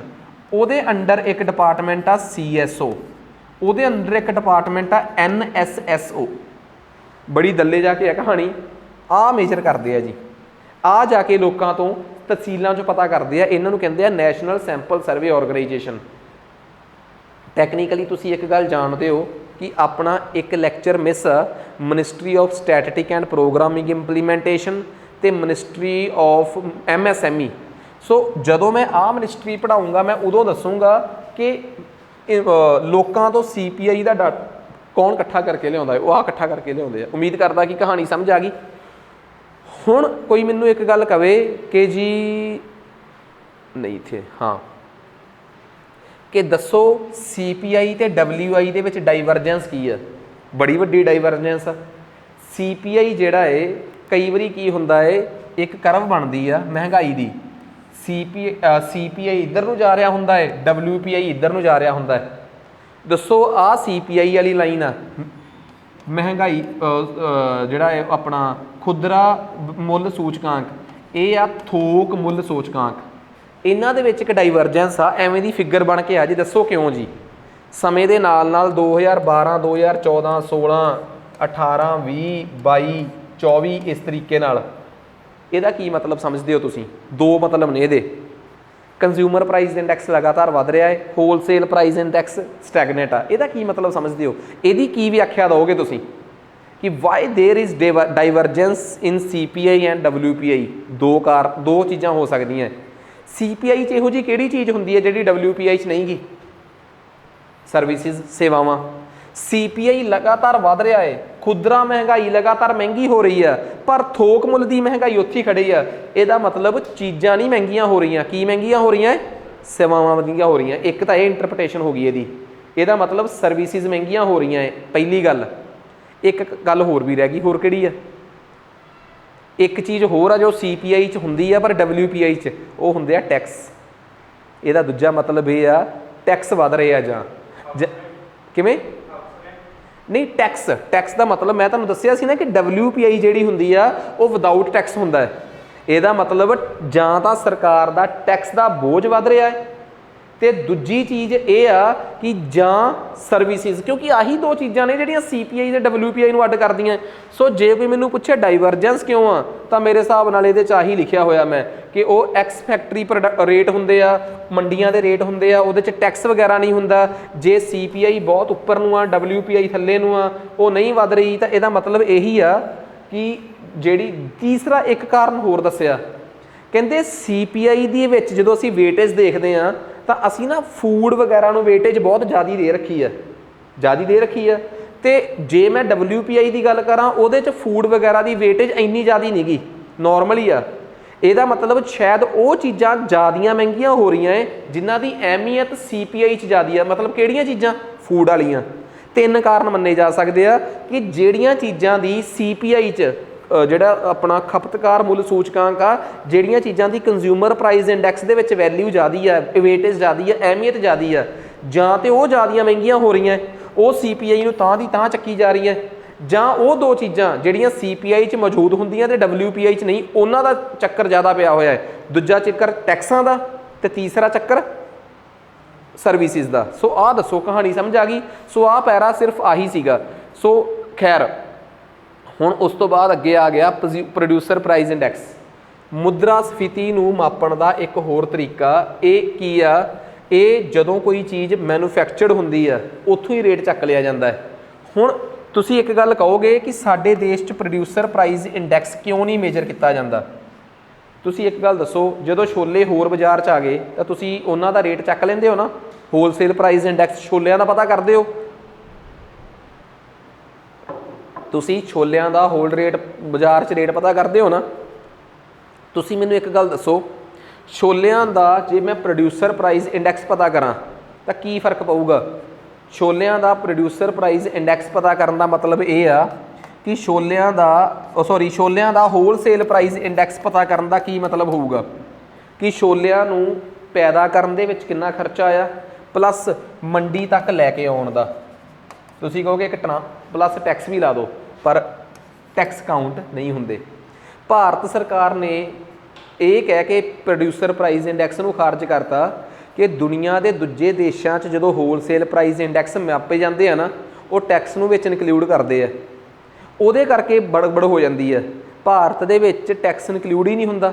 सो भारत का जिहड़ा होलसेल प्राइस इंडैक्स आ वो तकरीबन प्रोड्यूसर प्राइस इंडैक्स के बराबर ही है, क्योंकि जिन्ना ये वधदा उन्ना ही ये वधूगा, क्योंकि ट्रांसपोर्टेशन जिहड़ी आ उहदे च कोई बहुती फ्लक्चुएशन नहीं देखने को मिलती, वो अपने आप च स्थिर ही रहिंदा है। जिवें सपोज करो कोई मैनूं कहे कि पिछले साल मैनूं छोलियां दा भाव 100 रुपए मिलिया सीगा ते 10 रुपए उन्हां नूं लैके जाण दा खर्चा सीगा। इस बार मेरे जिहड़े छोलियां दा भाव है वो 80 रुपए आ ते 8 रुपए खर्चा हो गया, चीज़ का रेट घटिया। तुसीं दसोगे आ किन्ना, सॉरी जाण दा खर्चा 12 रुपए हो गया, आ किन्ना क वधिया, किते इहदे बदन दा कोई फर्क तो नहीं पिया।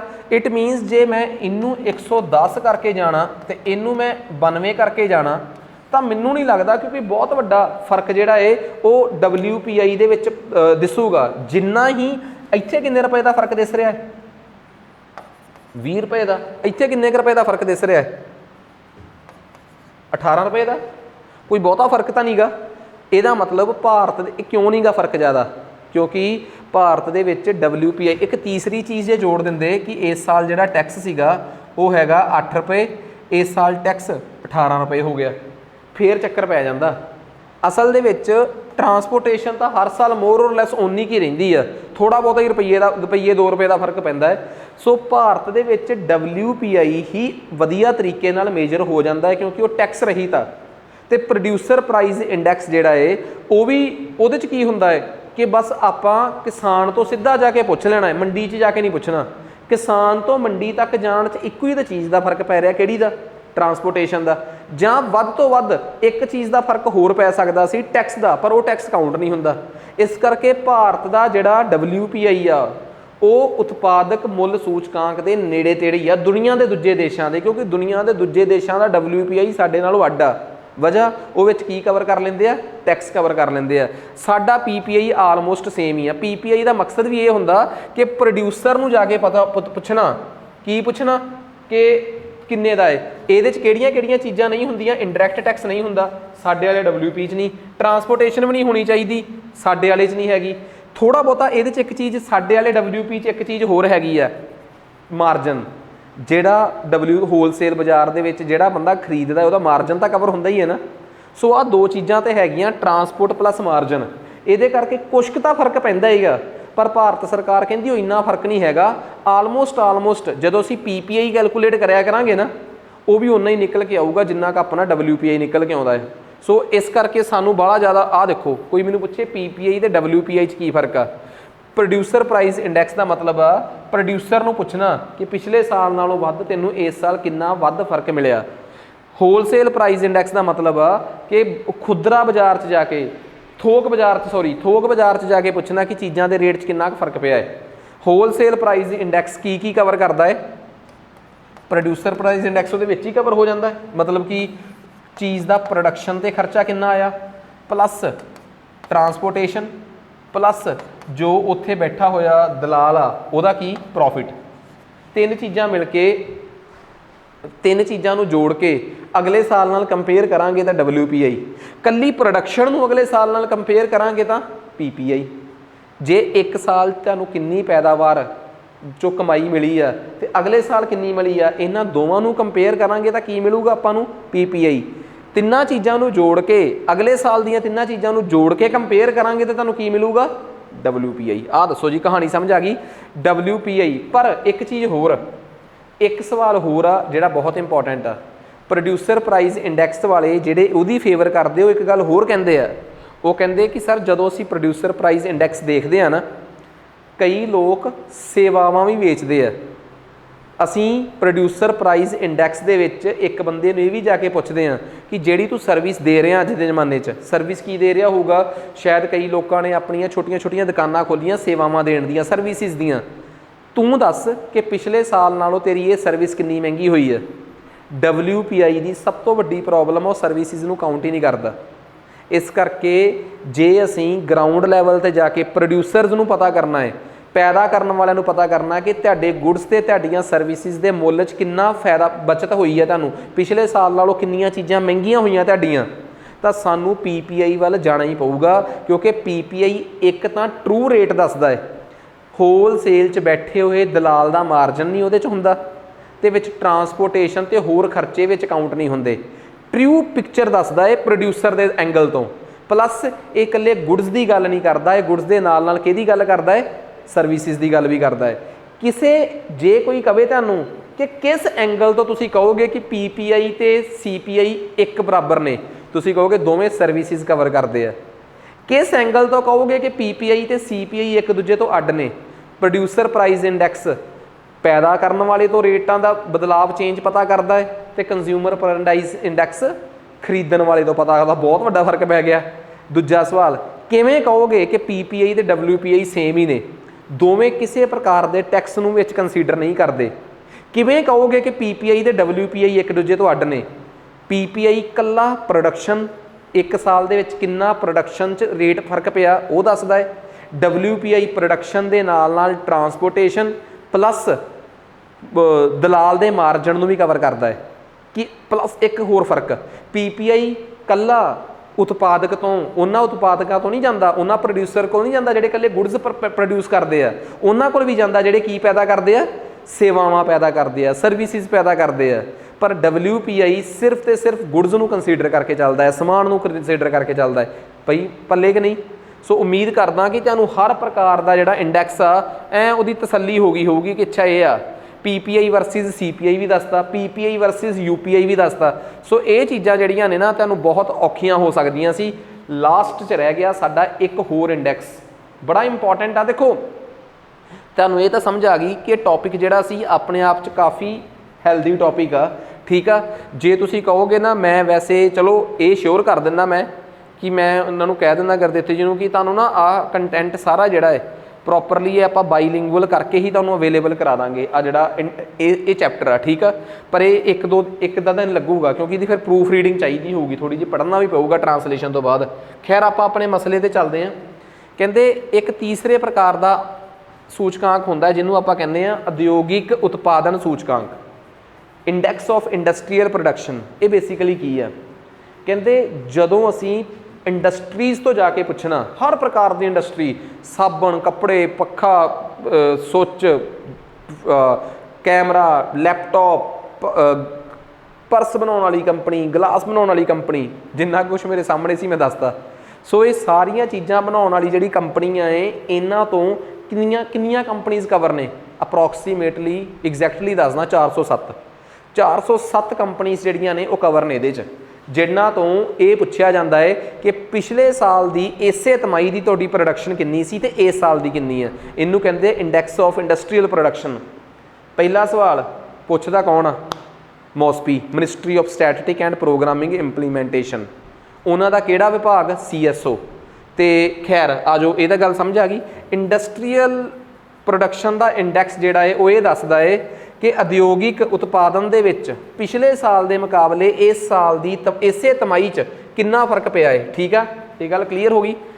ਇਹਦੇ 'ਚ ਕਿੰਨੀਆਂ ਇੰਡਸਟਰੀਜ਼ ਨੂੰ, ਬੇਸ ਈਅਰ ਇਹਦਾ 2011-12 ਹੈ। ਠੀਕ ਆ, ਇਹਦੇ 'ਚ ਮੰਨ ਲਓ ਕਿ ਜੇਕਰ IIP 16 ਰੀਡਸ ਐਜ਼, ਹਾਂ ਮੰਨ ਲਓ ਬੇਸ ਈਅਰ ਦੀ ਵੈਲਿਊ 100 ਲਈ ਹੈ, ਇਸ ਸਾਲ ਦੀ ਵੈਲਿਊ 116 ਹੈ, ਇਹਦਾ ਮਤਲਬ 16% ਗਰੋਥ। ਐਗਜ਼ਾਮਪਲ ਦਿੱਤੀ ਆ, ਮੇਜਰ ਕਰਦਾ ਹੈ CSO, ਸੈਂਟਰਲ ਸਟੈਟਿਸਟੀਕਲ ਆਫਿਸ। ਇਹ ਉਹੀ ਆਫਿਸ ਆ ਜਿਹੜਾ ਕੀ ਮੇਜਰ ਕਰਦਾ ਹੈ? GDP।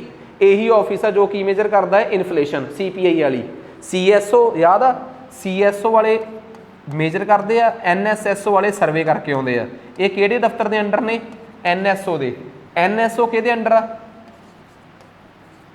ਮੋਸਪੀ ਦੇ। ਮੋਸਪੀ ਦਾ ਦੂਜਾ ਕੰਮ ਕੀ ਆ? Department of planning.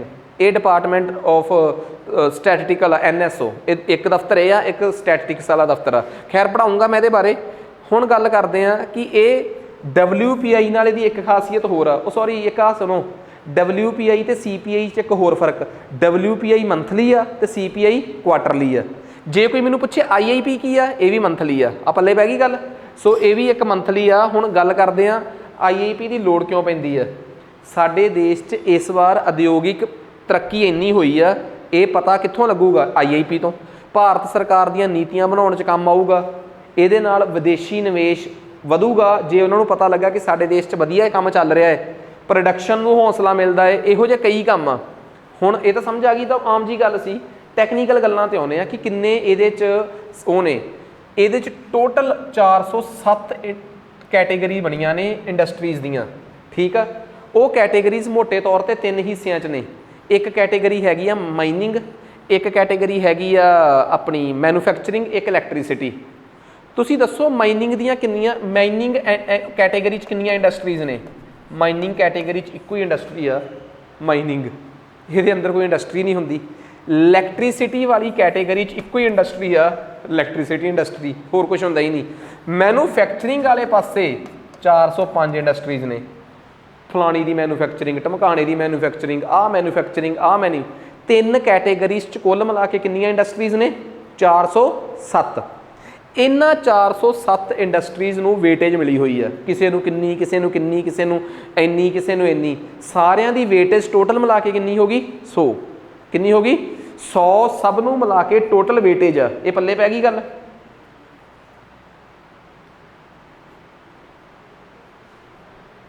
ਸਭ ਨੂੰ ਮਿਲਾ ਕੇ ਟੋਟਲ ਵੇਟੇਜ 100 ਆ। ਆ ਲਓ ਜੀ, ਸਭ ਨੂੰ ਮਿਲਾ ਕੇ ਟੋਟਲ ਵੇਟੇਜ 100 ਆ। ਇਹਨਾਂ ਇੰਡਸਟਰੀਜ਼ ਚੋਂ ਗੌਰ ਕਰਿਓ, ਇਹਨਾਂ ਇੰਡਸਟਰੀਜ਼ ਚੋਂ ਜਿਹੜੀ ਇੰਡਸਟਰੀਜ਼ 7-8 ਇੰਡਸਟਰੀਜ਼ ਸਭ ਤੋਂ ਵੱਧ ਇੰਪੋਰਟੈਂਟ ਨੇ, ਤੁਸੀਂ ਕਹੋਗੇ ਉਹ ਕਿਹੜੀਆਂ? ਮੈਂ ਬੋਲਦਾ। ਪਹਿਲੀ ਇੰਡਸਟਰੀ ਕਹਿੰਦੇ ਰਿਫਾਈਨਰੀ। 407 ਚੋਂ ਸਭ ਤੋਂ ਵੱਧ ਇੰਪੋਰਟੈਂਟ ਇਹ ਮੈਨੂਫੈਕਚਰਿੰਗ ਦੀ ਕੈਟੇਗਰੀ 'ਚ ਆਉਂਦੀ ਹੈ, ਰਿਫਾਈਨਿੰਗ। ਦੂਜੀ ਇੰਡਸਟਰੀ ਆ ਇਲੈਕਟ੍ਰੀਸਿਟੀ, ਇਹ ਆਪਣੇ ਆਪ 'ਚ ਹੀ ਇੱਕ ਕੈਟੇਗਰੀ ਸੀ, ਦੱਸਿਆ ਸੀ ਨਾ। ਤੀਸਰੀ ਆ ਸਟੀਲ, ਇਹ ਵੀ ਮੈਨੂਫੈਕਚਰਿੰਗ 'ਚੋਂ ਆ। ਕੋਲ, ਇਹ ਵੀ ਮੈਨੂਫੈਕਚਰਿੰਗ 'ਚੋਂ ਆ। ਕਰੂਡ ਆਇਲ, ਇਹ ਵੀ ਮੈਨੂਫੈਕਚਰਿੰਗ 'ਚੋਂ ਆ।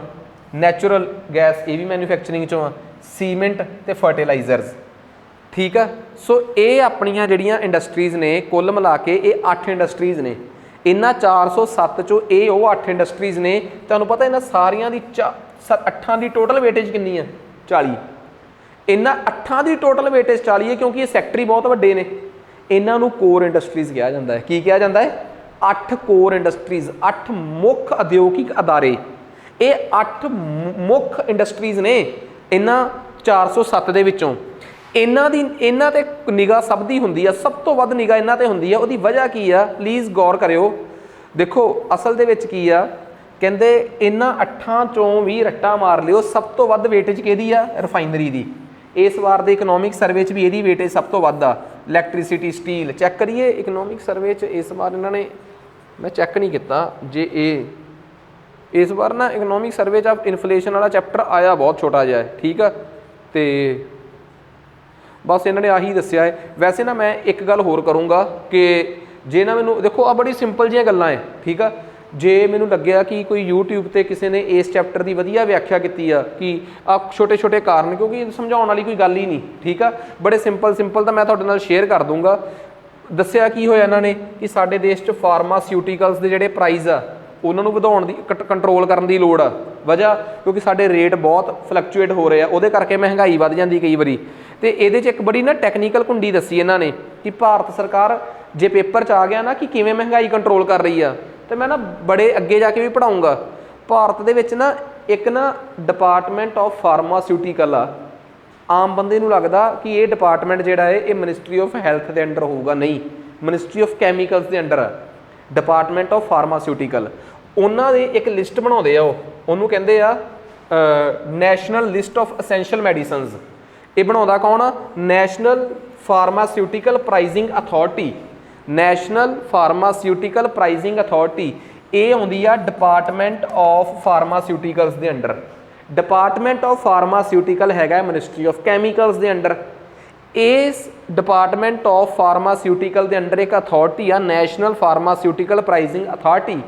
ਇਹਦਾ ਜੁਮਾ ਹੈ ਭਾਰਤ 'ਚ ਅਸੈਂਸ਼ੀਅਲ ਮੈਡੀਸਨਸ ਦੀ ਲਿਸਟ ਤਿਆਰ ਕਰਨਾ, ਜਿਹੜੀਆਂ ਚੀਜ਼ਾਂ ਬਾਜ਼ਾਰ ਦੇ ਵਿੱਚ ਕੰਟਰੋਲਡ ਰੇਟ 'ਤੇ ਵਿਕਣੀਆਂ ਚਾਹੀਦੀਆਂ, ਜਿਹੜੀਆਂ ਦਵਾਈਆਂ, ਚੀਜ਼ਾਂ ਨਹੀਂ ਜਿਹੜੀਆਂ ਦਵਾਈਆਂ, ਜਿਹੜੀ ਚੀਜ਼ ਨੂੰ ਇਹ ਅਸੈਂਸ਼ੀਅਲ ਮੈਡੀਸਨ ਦੀ ਲਿਸਟ 'ਚ ਪਾ ਦਿੰਦੇ ਆ ਉਹਦੇ ਰੇਟ ਸਰਕਾਰ ਕੰਟਰੋਲ ਕਰਦੀ ਆ, ਠੀਕ ਆ। ਜਿਵੇਂ ਸਟੰਟ ਵਗੈਰਾ ਇਹਦੀ ਲਿਸਟ 'ਚ ਪਏ ਹੋਏ ਆ, ਉਹਨਾਂ ਦੇ ਰੇਟ ਸਰਕਾਰ ਕੰਟਰੋਲ ਕਰਦੀ ਆ।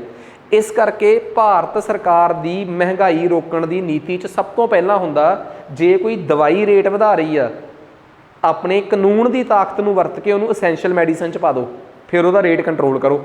ਉਸ ਦਵਾਈ ਵੇਚਣ ਵਾਲੇ ਦੇ ਗਲ 'ਚ ਅੰਗੂਠਾ ਦੇ ਦਿਓ ਕਿ ਰੇਟ ਘਟਾਏ ਦੇ, ਅਦਰਵਾਈਜ਼ ਨਹੀਂ ਤੁਸੀਂ ਕਿਸੇ ਨੂੰ ਰੋਕ ਸਕਦੇ। ਦੂਜੀ ਗੱਲ, ਜਨ ਔਸ਼ਧੀ ਸਟੋਰ ਖੋਲ੍ਹਣੇ, ਉਹ ਵੀ ਇਸੇ ਡਿਪਾਰਟਮੈਂਟ ਆਫ ਫਾਰਮਾਸਿਊਟੀਕਲ ਦਾ ਕੰਮ ਆ। ਦੇਖ ਲਓ ਨਾਲ ਵਾਲੇ ਸਟੋਰ ਤੋਂ ਦਵਾਈ ਲੈ ਕੇ ਦੇਖੋ ਤੇ ਪਟਿਆਲੇ 'ਚ ਹੋਰ ਕਿਤੇ ਦਵਾਈ ਲੈ ਲਓ, ਤੁਹਾਨੂੰ 2 ਗੁਣਾ 3 ਗੁਣਾ ਰੇਟ ਸਸਤਾ ਮਿਲੂਗਾ ਕਿਉਂਕਿ ਇਹ ਜਨ ਔਸ਼ਧੀ ਸਟੋਰ ਆ। ਸੋ ਇਵੇਂ ਦੀਆਂ ਚੀਜ਼ਾਂ ਜਿਹੜੀਆਂ ਨੇ ਪ੍ਰਧਾਨ ਮੰਤਰੀ ਜਨ ਔਸ਼ਧੀ ਪਰਿਯੋਜਨਾ, ਜਿਹਦੇ ਤਹਿਤ ਇਹੋ ਜਿਹੀਆਂ ਦੁਕਾਨਾਂ ਖੁੱਲ੍ਹੀਆਂ ਗਈਆਂ। ਇਸ ਤੋਂ ਬਿਨਾਂ ਵੀ ਸਰਕਾਰ ਹੋਰ ਕਈ ਕੋਸ਼ਿਸ਼ਾਂ ਕਰ ਰਹੀ ਹੈ, ਜਿਵੇਂ ਆਹ ਦੇਖੋ ਫਾਰਮਾਸਿਊਟੀਕਲ ਦੇ ਰੇਟ ਘਟਾਉਣੇ। ਇਸ ਤੋਂ ਬਿਨਾਂ ਇੱਕ ਹੋਰ ਜਿਹੜੀ ਚੀਜ਼ ਆ, ਵਲਨਰੇਬਲ ਸੈਕਸ਼ਨਸ ਜਿਹੜੇ ਆ ਉਹਨਾਂ ਵਾਸਤੇ ਸਸਤੀਆਂ ਚੀਜ਼ਾਂ ਪ੍ਰੋਵਾਈਡ ਕਰਾਉਣੀਆਂ। ਉਸ ਤੋਂ ਬਾਅਦ ਗ੍ਰੀਨ ਹਾਊਸਿੰਗ ਜਿਹੜੀ ਆ ਉਹਦੀ ਫੈਸਿਲਿਟੀਜ਼ ਨੂੰ, ਮਤਲਬ ਲੋਕਾਂ ਨੂੰ ਇਹੋ ਜਿਹੇ ਘਰ ਬਣਾਉਣ ਵਾਸਤੇ ਲੋਨ ਦੇਣਾ ਜਿਹੜੇ ਘਰ ਜਿਹੜੇ ਆ ਆਉਣ ਵਾਲੇ ਸਮੇਂ 'ਚ ਤਪਦੀ ਹੋਈ ਗਰਮੀ ਨੂੰ ਝੱਲ ਸਕਣ, ਉਹਨਾਂ ਨੂੰ ਕਹਿੰਦੇ ਗ੍ਰੀਨ ਹਾਊਸ ਕਨਸੈਪਟ, ਜਾਂ ਆਉਣ ਵਾਲੇ ਸਮੇਂ 'ਚ ਜੋ ਬਦਲਦਾ ਮੌਸਮ ਆ ਉਹਨੂੰ ਝੱਲ ਸਕਣ, ਤੇ ਰੀਯੂਨੇਬਲ એનર્ਜੀ ਨੂੰ ਪ੍ਰਮੋਟ ਕਰਨ। ਐਵੇਂ ਦੇ ਘਰ ਹੋਣ ਜਿੱਥੇ ਬਿਜਲੀ ਦੀ ਖਪਤ ਘੱਟ ਹੋਵੇ। ਸੋ ਐਵੇਂ ਦੀਆਂ ਫੈਸਿਲਿਟੀਜ਼ ਨੂੰ ਜਨਮ ਦੇਣਾ ਜਾਂ ਇਹੋ ਜਿਹਾ ਕਨਸੈਪਟ ਕਰਨਾ, ਮਤਲਬ ਮੁੱਕਦੀ ਗੱਲ ਆ ਸਾਡੇ ਹਾਊਸਿੰਗ ਸੈਕਟਰ 'ਚ ਕੋਲ ਇੰਨਾ ਕੁ ਪੈਸਾ ਹੋਵੇ ਤਾਂ ਕਿ ਉਹ ਘਰ ਬਣਾਉਣ ਵਾਲਿਆਂ ਨੂੰ ਸਸਤੇ ਲੋਨ ਦੇ ਸਕੇ। ਇਹਦੇ ਨਾਲ ਕੀ ਹੋਊਗਾ, ਜੇ ਸਸਤੇ ਲੋਨ ਮਿਲਣਗੇ ਲੋਕਾਂ ਦੇ ਅੱਧਿਓਂ ਜ਼ਿਆਦਾ ਖਰਚੇ ਘਟ ਜਾਣਗੇ। ਸੋ ਇਹ ਵੀ ਇੱਕ ਤਰੀਕਾ ਹੈ ਮਹਿੰਗਾਈ ਨੂੰ ਕੰਟਰੋਲ ਕਰਨ ਦਾ। ਹੋਰ ਸਰਕਾਰ ਨੇ ਕਈ ਹੋਰ ਇਸ ਤਰੀਕੇ ਦੀਆਂ ਜਿਹੜੀਆਂ ਸਕੀਮਾਂ ਨੇ ਉਹ ਦਿੱਤੀਆਂ ਹੋਈਆਂ। ਹੋਰ ਦੇਖੋ ਸਰਕਾਰ ਨੇ ਇਹਦੇ 'ਚ ਆਹ ਦੇਖੋ ਇੱਕ ਜਗ੍ਹਾ 'ਤੇ ਕੰਪੈਰੀਜ਼ਨ ਕੀਤਾ ਹੈ ਕਿ ਅੱਜ ਦੀ ਮਹਿੰਗਾਈ ਤੇ 1970 ਦੀ ਮਹਿੰਗਾਈ ਦੇ ਵਿੱਚ ਕੀ ਫਰਕ ਸੀ। 1972 'ਚ ਵੀ ਮਹਿੰਗਾਈ ਵਧੀ ਸੀਗੀ, ਵਜ੍ਹਾ ਉਸ ਟਾਈਮ ਮਿਡਲ ਈਸਟ 'ਚ, ਸਾਊਥ ਈਸਟ ਜਿਹਨੂੰ ਆਪਾਂ ਵੈਸਟ ਏਸ਼ੀਆ ਕਹਿੰਦੇ ਆ, ਮਿਡਲ ਈਸਟ ਜਾਂ ਸਾਊਥ ਅਰਬ ਕਹਿੰਦੇ ਆ, ਉੱਥੇ ਲੜਾਈ ਲੱਗ ਗਈ ਸੀ, ਉਹਦੇ ਕਰਕੇ ਉਦੋਂ ਵੀ ਮਹਿੰਗਾਈ ਵਧੀ ਸੀ।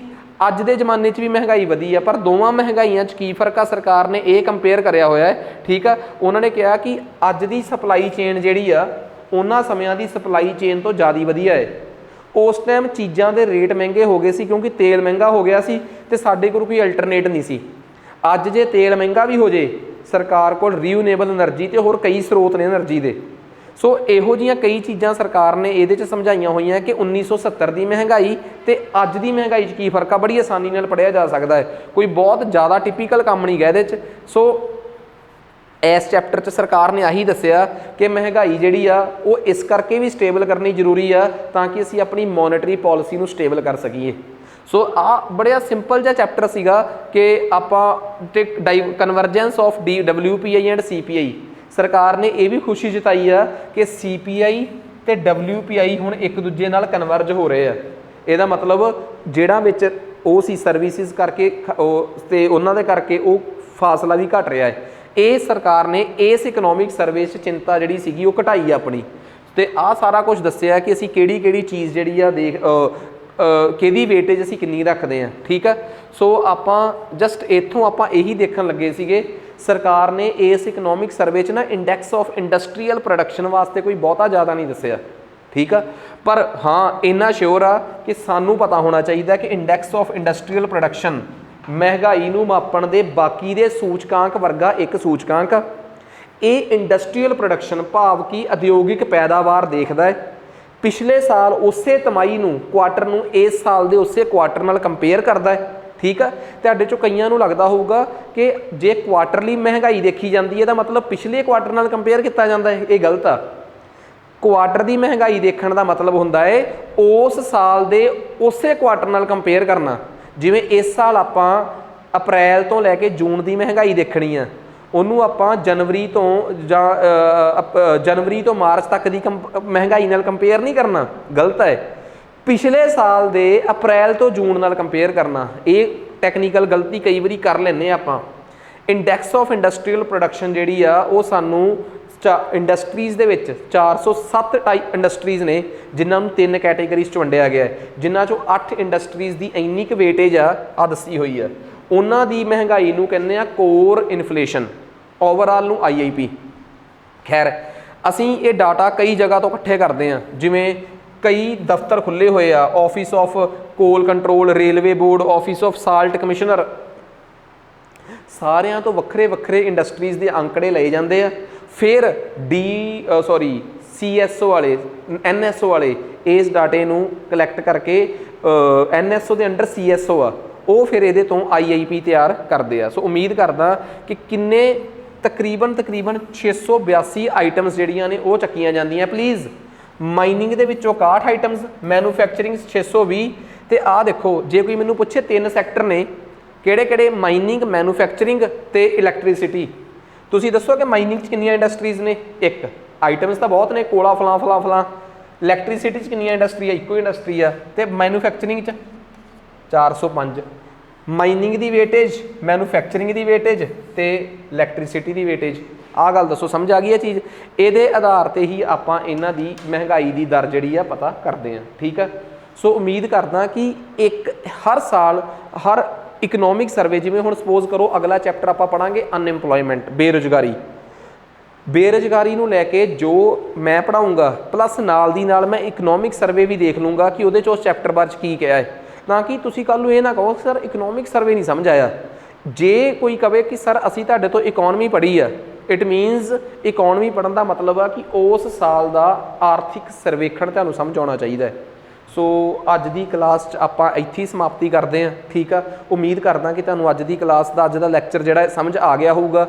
ਅੱਜ ਆਪਣੀ ਇਨਫਲੇਸ਼ਨ ਖਤਮ ਹੋ ਗਈ। ਠੀਕ ਆ, ਜਦੋਂ ਵਿੱਚ ਆਪਾਂ ਨੂੰ ਕੋਈ ਛੋਟਾ ਜਿਹਾ ਟਾਈਮ ਬਚੂਗਾ, 40 ਮਿੰਟ ਬਚਣਗੇ, 30 ਮਿੰਟ ਬਚਣਗੇ, ਆਪਾਂ ਉਦੋਂ ਮਿਨਿਸਟਰੀਜ਼ ਦੀ ਜਾਂ 2 ਮਿਨਿਸਟਰੀਜ਼ ਸਕਿਪ ਨੇ ਆਪਣੀਆਂ, ਉਹ ਆਪਾਂ ਕਵਰ ਕਰਾਂਗੇ ਸੈਪਰੇਟ ਕਲਾਸ ਲਾ ਕੇ। ਅੱਜ ਲਈ ਇੰਨਾ ਹੀ ਬਹੁਤ ਆ। ਧੰਨਵਾਦ।